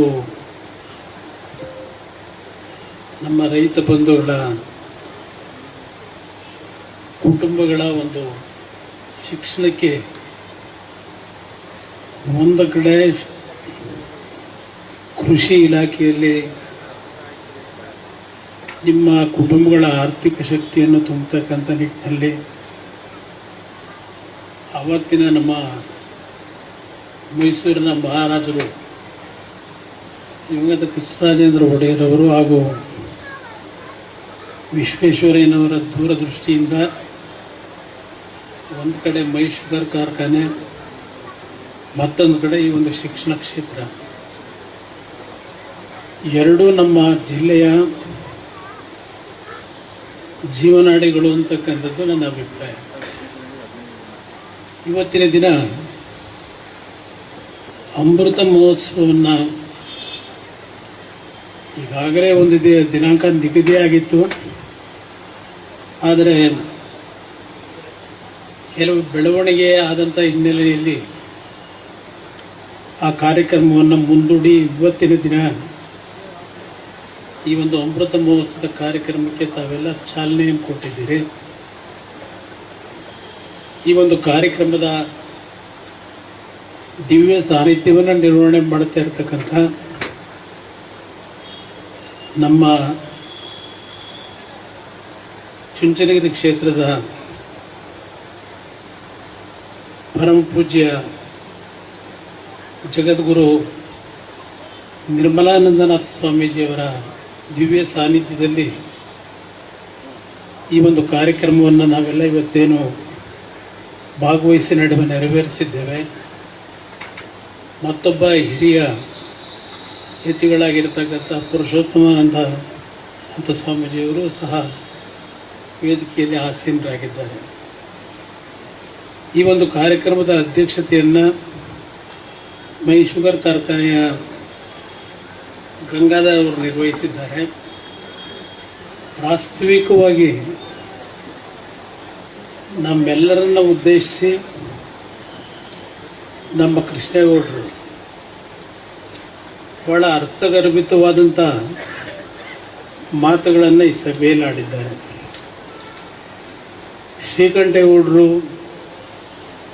ಅವರ ಒಂದು ಹೋರಾಟವನ್ನು ಸಹ ಈ ಒಂದು ವೇದಿಕೆಯಲ್ಲಿ ಮೈ ಶುಗರ್ನ ಉಳಿಸ್ತಕ್ಕಂಥ ನಿಟ್ಟಿನಲ್ಲಿ ವಿಧಾನ ಪರಿಷತ್ನಲ್ಲಿ ಧ್ವನಿ ಎತ್ತಿ ಈ ಒಂದು ಕಾರ್ಖಾನೆಯ ಪರವಾಗಿ ಯಾವ ರೀತಿಯಲ್ಲಿ ಅವತ್ತಿನ ಯಡಿಯೂರಪ್ಪನವರ ಸರ್ಕಾರ ಇದ್ದಾಗ ತೆಗೆದುಕೊಳ್ತಕ್ಕಂಥ ನಿರ್ಣಯವನ್ನು ವಿರೋಧಿಸ್ತೇನೆ ಅಂತಕ್ಕಂಥದ್ದನ್ನು ಸಹ ಈ ಒಂದು ಸಭೆಯಲ್ಲಿ ಪ್ರಸ್ತಾಪ ಮಾಡಿದ್ದಾರೆ. ಇಲ್ಲಿ ಪ್ರಮುಖವಾಗಿ ಕೃಷ್ಣೇಗೌಡರು ಹೇಳಿದಂಥದ್ದು ವಿದೇಶಗಳಲ್ಲಿ ಇರ್ತಕ್ಕಂಥ ಅವರ ಭಾವನೆಗಳು ನಮ್ಮ ದೇಶದ ಸಂಸ್ಕೃತಿಯಲ್ಲಿ ನಾವು ಆಚರಣೆಯಲ್ಲಿ ಯಾವ ರೀತಿಯ ಒಂದು ನಡವಳಿಕೆಗಳನ್ನು ಇಟ್ಟುಕೊಂಡಿದ್ದೇವೆ, ನಮ್ಮ ಧರ್ಮದಲ್ಲಿ ನಾವು ಯಾವ ರೀತಿಯಲ್ಲಿ ನಮ್ಮ ಮನಸ್ಸುಗಳನ್ನು ಯಾವ ರೀತಿಯಲ್ಲಿ ನಾವು ಇಟ್ಕೊಂಡಿದ್ದೇವೆ ಅಂತಕ್ಕಂಥ ಎಲ್ಲ ಸುದೀರ್ಘವಾಗಿ ವಿಷಯಗಳನ್ನು ಪ್ರಸ್ತಾಪ ಮಾಡೋದು. ಈ ಒಂದು ಅಮೃತ ಮಹೋತ್ಸವದಲ್ಲಿ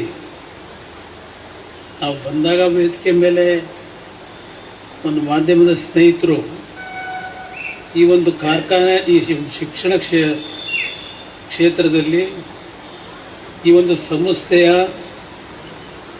ಒಂದು ನಡೆದು ಬಂದಂಥ ದಾರಿ, ಈ ಸಂಸ್ಥೆಯ ಒಂದು ಉಳಿವಿಗೆ ಅವತ್ತಿನ ಸಂದರ್ಭದಲ್ಲಿ ಹಲವಾರು ನಮ್ಮ ಹಿರಿಕರು ಯಾವ ರೀತಿಯಲ್ಲಿ ಈ ಒಂದು ಸಂಸ್ಥೆಯನ್ನು ಬೆಳೆಸಲಿಕ್ಕೆ ಪ್ರಯತ್ನ ಪಟ್ಟರು ಅಂತಕ್ಕಂಥ ಒಂದು ಸಣ್ಣ ಸುದ್ದಿಗಳಿದ್ದಾವೆ.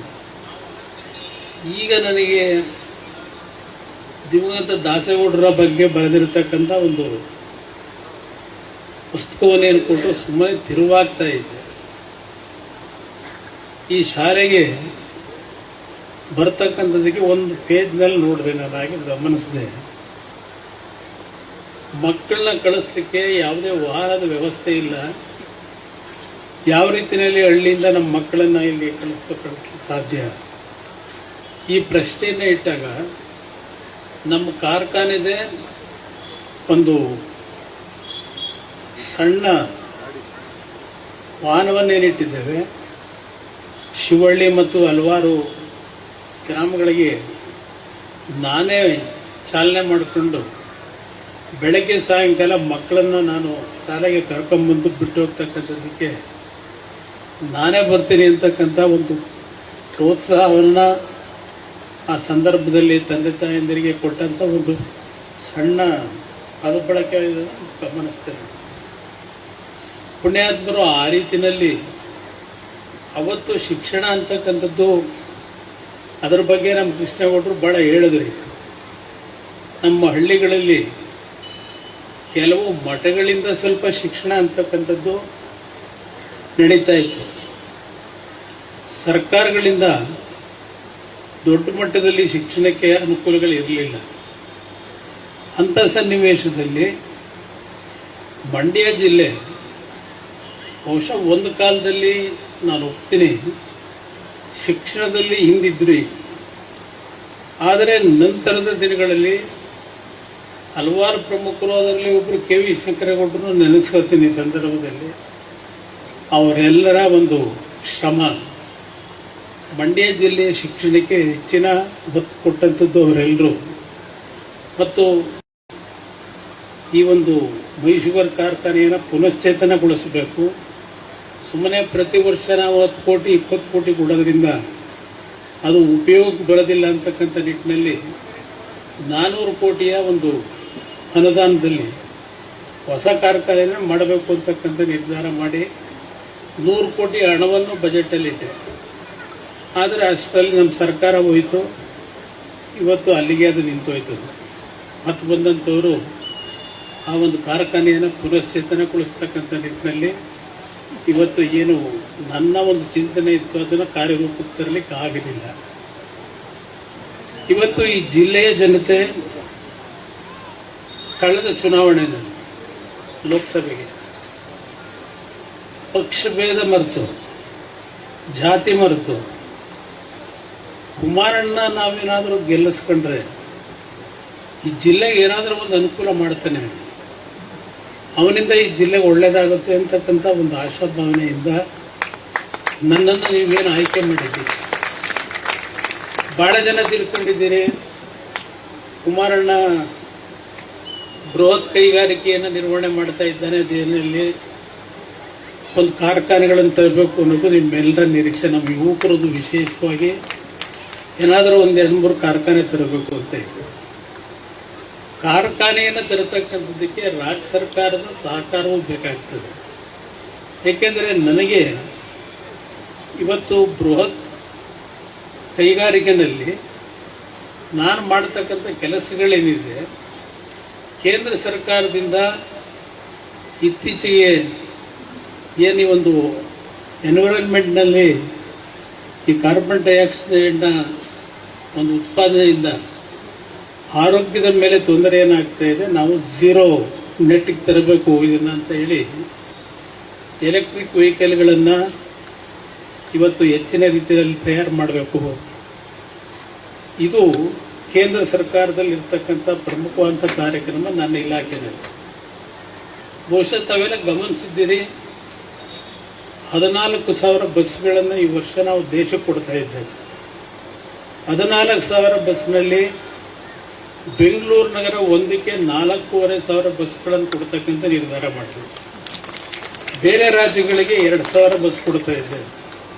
ಕರ್ನಾಟಕದಲ್ಲಿ ಬೆಂಗಳೂರು ನಗರಕ್ಕೆ 4,500 ಬಸ್ಗಳನ್ನು ಕೊಡ್ತಕ್ಕಂಥ ನಿರ್ಧಾರ ಏನಿದೆ, ನಮ್ಮ ಬೆಂಗಳೂರು ನಗರದಲ್ಲಿ ಇರ್ತಕ್ಕಂಥ ವಾಯು ಮಾಲಿನ್ಯ, ಅದರಿಂದ ಜನಗಳ ಮೇಲೆ ಆಗ್ತಕ್ಕಂಥ ಒಂದು ಆರೋಗ್ಯದ ಸಮಸ್ಯೆಗಳು, ಇದೆಲ್ಲವನ್ನೇನು ಗಮನಿಸಿದ್ದೇನೆ. ಅದರ ಜೊತೆಗೆ ಕೆಲವು ಜಿಲ್ಲಾ ಕೇಂದ್ರಗಳಲ್ಲಿ ಯಾತ್ರಾ ಸ್ಥಳಗಳಿಗೆ ಹೋಗ್ತಕ್ಕಂಥದ್ದಕ್ಕೆ ಇನ್ನೊಂದು ಸ್ಕೀಮ್ನಲ್ಲೂ ಕೆಲವು ಬಸ್ಸಿನ ವ್ಯವಸ್ಥೆಗಳನ್ನು ಒಂದೊಂದು ಜಿಲ್ಲೆಗೆ 20-25 ಒಂದು ಎಲೆಕ್ಟ್ರಿಕ್ ಬಸ್ಗಳನ್ನು ಕೊಡ್ತಕ್ಕಂಥ ವ್ಯವಸ್ಥೆಗೂ ಈಗಾಗಲೇ ತೀರ್ಮಾನ ಮಾಡಿದ್ದೇವೆ. ನಾನು ನನ್ನ ಮುಂದೆ ಬರ್ತಕ್ಕಂಥ ಹಲವಾರು ಕೈಗಾರಿಕೆಗಳಿಗೆ ಏನಾದರೂ ಒಂದು ಮಂಡ್ಯದಲ್ಲಿ ಜನ ಬಹಳ ನಿರೀಕ್ಷೆ ಇಟ್ಕೊಂಡಿದ್ದಾರೆ, ಎಲ್ಲ ರೀತಿಯ ಸಹಕಾರ ಕೊಡ್ತೀನಿ.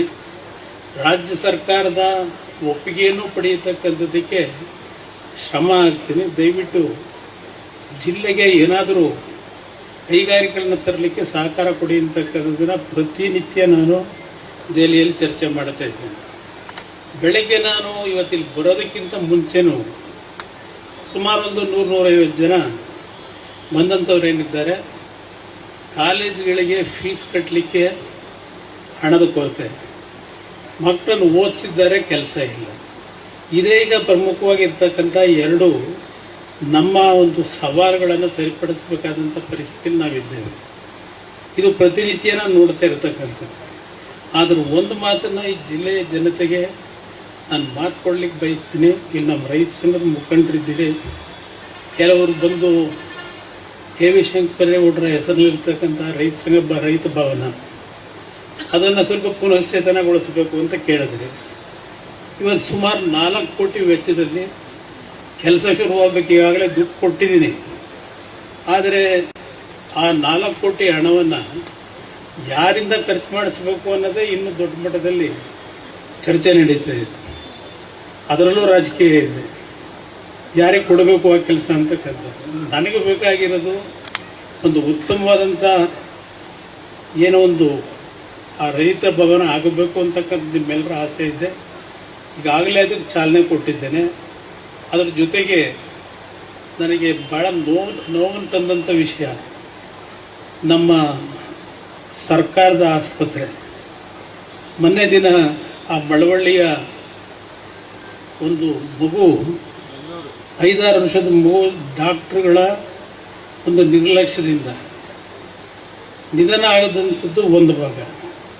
ಮತ್ತಿನ್ನೊಂದು ಮದ್ದೂರಿನ ಒಂದು ನಾಯಿ ಕಚ್ಚಿ ಆ ಮಗು ಉಳಿಸ್ಕೋಬೇಕು ಅಂತ ಹೇಳಿ ಅವರು ಮದ್ದೂರು ಆಸ್ಪತ್ರೆಗೂ ಮಂಡ್ಯ ಆಸ್ಪತ್ರೆಗೆ ಬರಬೇಕಾದ್ರೆ ನಮ್ಮ ಪೊಲೀಸ್ ಇಲಾಖೆಯವರು ನಡ್ಕೊಂಡಂಥ ಅವರ ನಡವಳಿಕೆಯಿಂದ ಆ ಒಂದು ಸಣ್ಣ ಮಗು ತೀರ್ಕೊಂಡದ್ದು. ಮಕ್ಕಳು ತೀರ್ಕೊಂಡ ಮೇಲೆ ನಾವು 5 ಲಕ್ಷ ಕೊಡ್ತೀವಿ, 10 ಲಕ್ಷ ಕೊಡ್ತೀವಿ ಪರಿಹಾರ ಅಂದರೆ ಆ ಜೀವನ ವಾಪಸ್ ತರಲಿಕ್ಕಾಗೋದಿಲ್ಲ. ಮನುಷ್ಯನ ಇವತ್ತು ಆ ಜೀವನ ಪ್ರತಿ ಸಂದರ್ಭದಲ್ಲೂ ದುಡ್ಡಿನಲ್ಲಿ ಇವತ್ತು ನಾವು ಆ ಬೆಲೆ ಕಟ್ಟಲಿಕ್ಕಾಗಲ್ಲ. ಆ ಜೀವ ಉಳಿಸಿದ್ರೆ ಇವತ್ತು ನಮಗೆ ಆ ಕುಟುಂಬದ ಚಿಕ್ಕ ಮಗು ನಾವು ಪ್ರೀತಿಯಿಂದ ಸಾಕಿ ಅದು ಕೆಲವು ದೃಶ್ಯಗಳನ್ನು ತೋರಿಸ್ತಾ ಇದ್ರು ಟಿವಿಯಲ್ಲಿ, ಅದು ನೋಡಿದ್ರೆ ಎಂಥವ್ರಿಗೂ ಕಣ್ಣಲ್ಲಿ ನೀರು ಬರ್ತಕ್ಕಂಥ ದೃಶ್ಯ. ಇಂಥ ಒಂದು ವಿಷಯಗಳಲ್ಲಿ ನಮ್ಮ ಸರ್ಕಾರದ ಅಧಿಕಾರಿಗಳು ದುಡುಕಿ ಈ ರೀತಿ ಮಾಡ್ಕೊಳ್ತಕ್ಕಂಥದ್ದು ಹಣದ ಆಸೆಗೋಸ್ಕರವಾಗಿ ಇವತ್ತು ಈ ರೀತಿಯ ಅಮಾಯಕರು ಜೀವ ಕಳ್ಕೊಳ್ತಕ್ಕಂಥ ಪರಿಸ್ಥಿತಿ ಬರ್ತಕ್ಕಂಥದ್ದೇನಿದೆ ಇದು ನಮ್ಮೆಲ್ಲರಿಗೂ ನೋವು ತರ್ತಕ್ಕಂಥ ವಿಚಾರ. ನನಗೆ ಇಲ್ಲಿ ಆಸ್ಪತ್ರೆಯ ಕೆಲವು ಸಮಸ್ಯೆಗಳು ಹೇಳಿದ್ರು. ಇವತ್ತು 2.5 ಕೋಟಿ ಹಣ ಇವತ್ತು CSR ಫಂಡ್ನಲ್ಲಿ ತಕ್ಷಣ ಹಣ ಬಿಡುಗಡೆ ಮಾಡಿಕೊಟ್ರೆ ಇಮಿಡಿಯೇಟ್ ಆಗಿ ಇದು ಏನಾಗಬೇಕಾಗಿದೆ ಆ ಕೆಲಸಗಳು ಪ್ರಾರಂಭ ಮಾಡಿ ಅಂತ ಹೇಳಿ ನಮ್ಮ ಕೃಷ್ಣೇಗೌಡರು ಒಂದು ಮಾತು ಹೇಳಿದರು. ಈಗ ಈ ಶಾಲೆಯ ವಿಷಯದಲ್ಲಿ ಗಂಗಾಧರ ಹೇಳ್ತಾ ಇದ್ರು, ಪರಮ ಪೂಜ್ಯ ಸ್ವಾಮೀಜಿಯವರಿಗೆ ಇಲ್ಲಿ ಇರ್ತಕ್ಕಂಥ ಮಕ್ಕಳ ಸಂಖ್ಯೆನೇ 30 ಮಕ್ಕಳಿದ್ದಾರೆ ಅಂತ ಇದೆ. ಆದ್ರೂ ಒಂದು ಮಾತು ಹೇಳ್ತೀನಿ, ನಮ್ಮ ಮಂಡಳಿಗೆ ಇದಕ್ಕೊಂದು ಇತಿಹಾಸ ಇದೆ. ಈ ಶಾಲೆಗೆ ಹಲವಾರು ಪುಣ್ಯಾತ್ಮರು ಕಷ್ಟಪಟ್ಟು ಈ ಒಂದು ನಗರದಲ್ಲಿ ಉಳಿಸಿರ್ತಕ್ಕಂಥ ಈ ಒಂದು ಶಿಕ್ಷಣ ಸಂಸ್ಥೆ ಏನಿದೆ, ನಿಮಗೆ ಏನಾಗಬೇಕು ಅಂತಕ್ಕಂಥ ಒಂದು ನೀಲಿ ನಕ್ಷೆ ತಯಾರು ಮಾಡಿ ಈಗ SLC-ವರೆಗೆ ಏನಿದೆ PUC-ಗೂ ಅರ್ಜಿ ಹಾಕಿ PUC-ಗೆ ಅಡ್ಮಿಷನ್ ಕೊಡ್ತಕ್ಕಂಥದ್ದಕ್ಕೂ ಇವತ್ತು ಟೀಚರ್ಗಳನ್ನ ನೇಮಕ ಮಾಡ್ತಕ್ಕಂಥದ್ದು ಮಗದೊಂದು ಅದು ಏನೇನಿದೆ ಅದೆಲ್ಲವನ್ನ ಸಿದ್ಧ ಮಾಡಿ ಇಲ್ಲಿ ಏನೇನು ವ್ಯವಸ್ಥೆ ಆಗಬೇಕು. ಈ ಸಂಸ್ಥೆಯಲ್ಲಿ ಓದಿರ್ತಕ್ಕಂಥ ಹಲವಾರು ಜನ ಇಂಜಿನಿಯರ್ಗಳು, ನಮ್ಮ AS ಆಫೀಸರ್ಗಳೆಲ್ಲ ಕೂತಿದ್ದೀರಿ. ಶ್ರೀಕಂಠೇಗೌಡರಿಗೆ ಸ್ವಲ್ಪ ಈಗ ಫ್ರೀ ಆಗಿದ್ದೀರಿ, ವಿಧಾನ ಪರಿಷತ್ತಿನ ಕೆಲಸ ಇಲ್ಲ ನಿಮಗೆ. ನಾವು ಸ್ವಲ್ಪ ಮಂಡಳಿ ಜೊತೆ ಕೂತು ಚರ್ಚೆ ಮಾಡಿ ಒಂದು ನೀಲಿ ನಕ್ಷೆ ಏನೇನು ಆಗಬೇಕು ಇಲ್ಲಿಗೆ ಒಂದು ಮಾಡೆಲ್ ಶಾಲೆಯಾಗಿ ಮಾಡಲಿಕ್ಕೆ. ಏಕೆಂದರೆ ನನ್ನ ಆಸೆ ಇತ್ತು, ನಾನೇನು ಪಂಚ ಕಾರ್ಯಕ್ರಮಗಳನ್ನು ತರಬೇಕು ಅಂತ ಹೊರಟಿದ್ದೆ.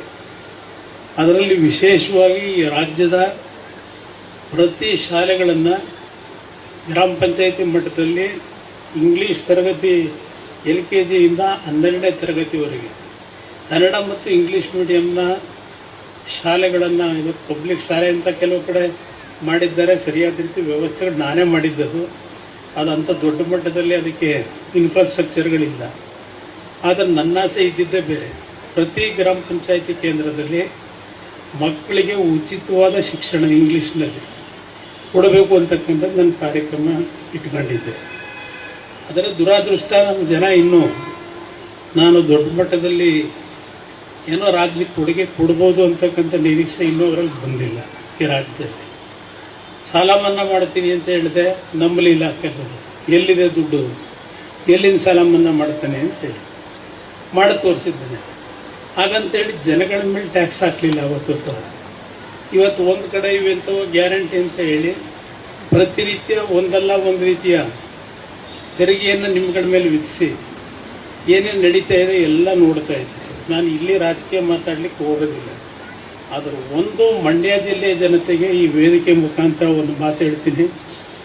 ನನ್ನ ಮೇಲೆ ನಿರೀಕ್ಷೆ ಇಟ್ಟಿದ್ದೀರಿ, ಆ ನಿರೀಕ್ಷೆಗಳನ್ನು ಕಾರ್ಯರೂಪಕ್ಕೆ ತರತಕ್ಕಂಥದ್ದಲ್ಲಿ ಸ್ವಲ್ಪ ಸಮಯ ಕೊಡಬೇಕು. ನನಗೆ 24 ಗಂಟೆ ಏನೇ ಇವತ್ತು ದೆಹಲಿಯಲ್ಲಿ ಕಾರ್ಯಕ್ರಮಗಳಿಗೆ ಬ್ಯುಸಿ ಇದ್ರು, ನಾನು ಒಂದು ಕಣ್ಣು ಈ ಕಡೆನೇ ಇರೋದು, ಹೃದಯ ಇಲ್ಲೇ ಇರ್ತದೆ ಮಂಡ್ಯದಲ್ಲಿ. ನಾನು ನಿಮ್ಮ ಆಸೆ ನೆರವೇರಿಸ್ತಕ್ಕಂಥದ್ರಲ್ಲಿ ನಿಮಗೆ ನಿರಾಸೆ ಮಾಡಲ್ಲ. ಇವತ್ತು ಪಕ್ಕದ ಆಂಧ್ರ ಪ್ರದೇಶದಲ್ಲಿ ಯಾವೊಂದು VSL ನಮ್ಮ ವೈಜಾಗ್ ಸ್ಟೀಲ್ ಪ್ಲಾಂಟ್ ಅದನ್ನು ಪ್ರೈವೇಟಿಗೆ ಮಾರಾಟ ಮಾಡಬೇಕು ಅಂತಕ್ಕಂಥ ನಿರ್ಧಾರ ಆಗೋಗಿತ್ತು. ಆದರೆ ನಾನು ತೆಗೆದುಕೊಂಡಂಥ ಕಠಿಣವಾದ ನಿರ್ಧಾರದಿಂದ ಇವತ್ತು ಆ ಕಾರ್ಖಾನೆ 700 ಕೋಟಿ ಪ್ರತಿನಿತ್ಯ ಲಾಸ್ ಇತ್ತು, ನಷ್ಟದಲ್ಲಿ. ಇವತ್ತು 80 ಕೋಟಿ ಪ್ರಾಫಿಟಿಗೆ ತಂದಿದ್ದಾರೆ. ಕಾರ್ಖಾನೆ ಮಾರಾಟ ಮಾಡಲಿಕ್ಕೆ ಬಿಡಲಿಲ್ಲ. ನಾನು ಯಾವುದೇ ಕಾರಣಕ್ಕೂ ನನ್ನ ಕಾಲದಲ್ಲಿ ಮಾರಾಟ ಮಾಡೋಕ್ಕೆ ಬಿಡಲ್ಲ. ಇವತ್ತು ನಮ್ಮ ವಿಶ್ವೇಶ್ವರಯ್ಯ ಸ್ಟೀಲ್ ಪ್ಲಾಂಟ್ ಈಗಾಗಲೇ ಅದರ ಬಗ್ಗೆ DPR ನಡೀತಾ ಇದೆ. ಇವತ್ತು ಸುಮಾರು 15 ರಿಂದ 18 ಸಾವಿರ ಕೋಟಿ ವೆಚ್ಚದಲ್ಲಿ ವಿಶ್ವೇಶ್ವರಯ್ಯ ಸ್ಟೀಲ್ ಪ್ಲಾಂಟ್ನ ಭದ್ರಾವತಿನಲ್ಲಿ ಇವತ್ತು ನಮ್ಮ ಮಂಡ್ಯ ಜಿಲ್ಲೆಯವರೇ ಬಹಳ ಜನ ವಾಸ ಇದ್ದಾರೆ. ಆ ಕಾರ್ಖಾನೆ ಕೆಲಸ ಮಾಡೋರು ಮಂಡ್ಯ ಜಿಲ್ಲೆಯವರೇ ಬಹಳ ಜನ ಇದ್ದಾರೆ.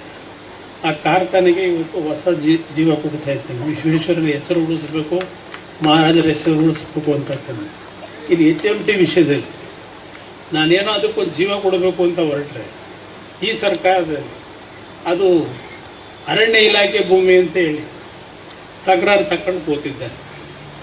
ಇವತ್ತು ಆ HMT ಒಂದು ಕಾಲದಲ್ಲಿ 25,000 ಜನ ಕೆಲಸ ಕೊಟ್ಟಂತ ಕಾರ್ಖಾನೆ, ಇವತ್ತು ಅದನ್ನು ಸಂಪೂರ್ಣವಾಗಿ ಮುಚ್ಚಿದ್ದಾರೆ. ಬೆಂಗಳೂರಿನಲ್ಲಿ ಇವತ್ತು HMT ಕಾರ್ಖಾನೆಗೆ ಒಂದು ಹೊಸ ಜೀವ ಕೊಡತಕ್ಕಂಥದ್ದಕ್ಕೆ ಈಗಾಗಲೇ ಕೆಲವು ಕಾರ್ಯಕ್ರಮ ರೂಪಿಸಿದ್ದೇನೆ. ಅದರಿಂದ ನೀವು ನನಗೇನು ಆಶೀರ್ವಾದ ಮಾಡಿದ್ದೀರಿ ಅದನ್ನು ನಿಮಗೆ ದಾರೆ ರೀತಿ, ನಾನೇನು ಸ್ವಂತಕ್ಕೆ ವೈಯಕ್ತಿಕವಾಗಿ ಏನು ಸಂಪಾದನೆ ಮಾಡಬೇಕು ಅಂತಕ್ಕಂಥದ್ದು ಏನಿಲ್ಲ. ನನಗೆ ಬೇಕಾಗಿರೋದು ನಿಮ್ಮ ಹೃದಯದಲ್ಲಿ ಶಾಶ್ವತವಾದ ಸ್ಥಾನ. ನಾನು ಈ ಭೂಮಿಗೆ ಹೋಗಬೇಕಾದ್ರೆ ನಿಮ್ಮ ಹೃದಯದಲ್ಲಿ ಶಾಶ್ವತ ಸ್ಥಾನ ಸಿಕ್ಕರೆ ಅದೇ ನನ್ನ ಆಸ್ತಿ. ಅದು ಹೊರತುಪಡಿಸಿ ವೈಯಕ್ತಿಕವಾಗಿ ನನಗೇನೂ ಆಗಬೇಕಾಗಿಲ್ಲ. ನಾನು ಅದೇನು ನಂಬಿದ್ದೀರಿ ನಿಮ್ಮನ್ನು ಉಳಿಸ್ಕೊಡ್ತೀನಿ. ನಿಮ್ಗೆಲ್ಲರೂ ಭಗವಂತ ಒಳ್ಳೇದು ಮಾಡಿ.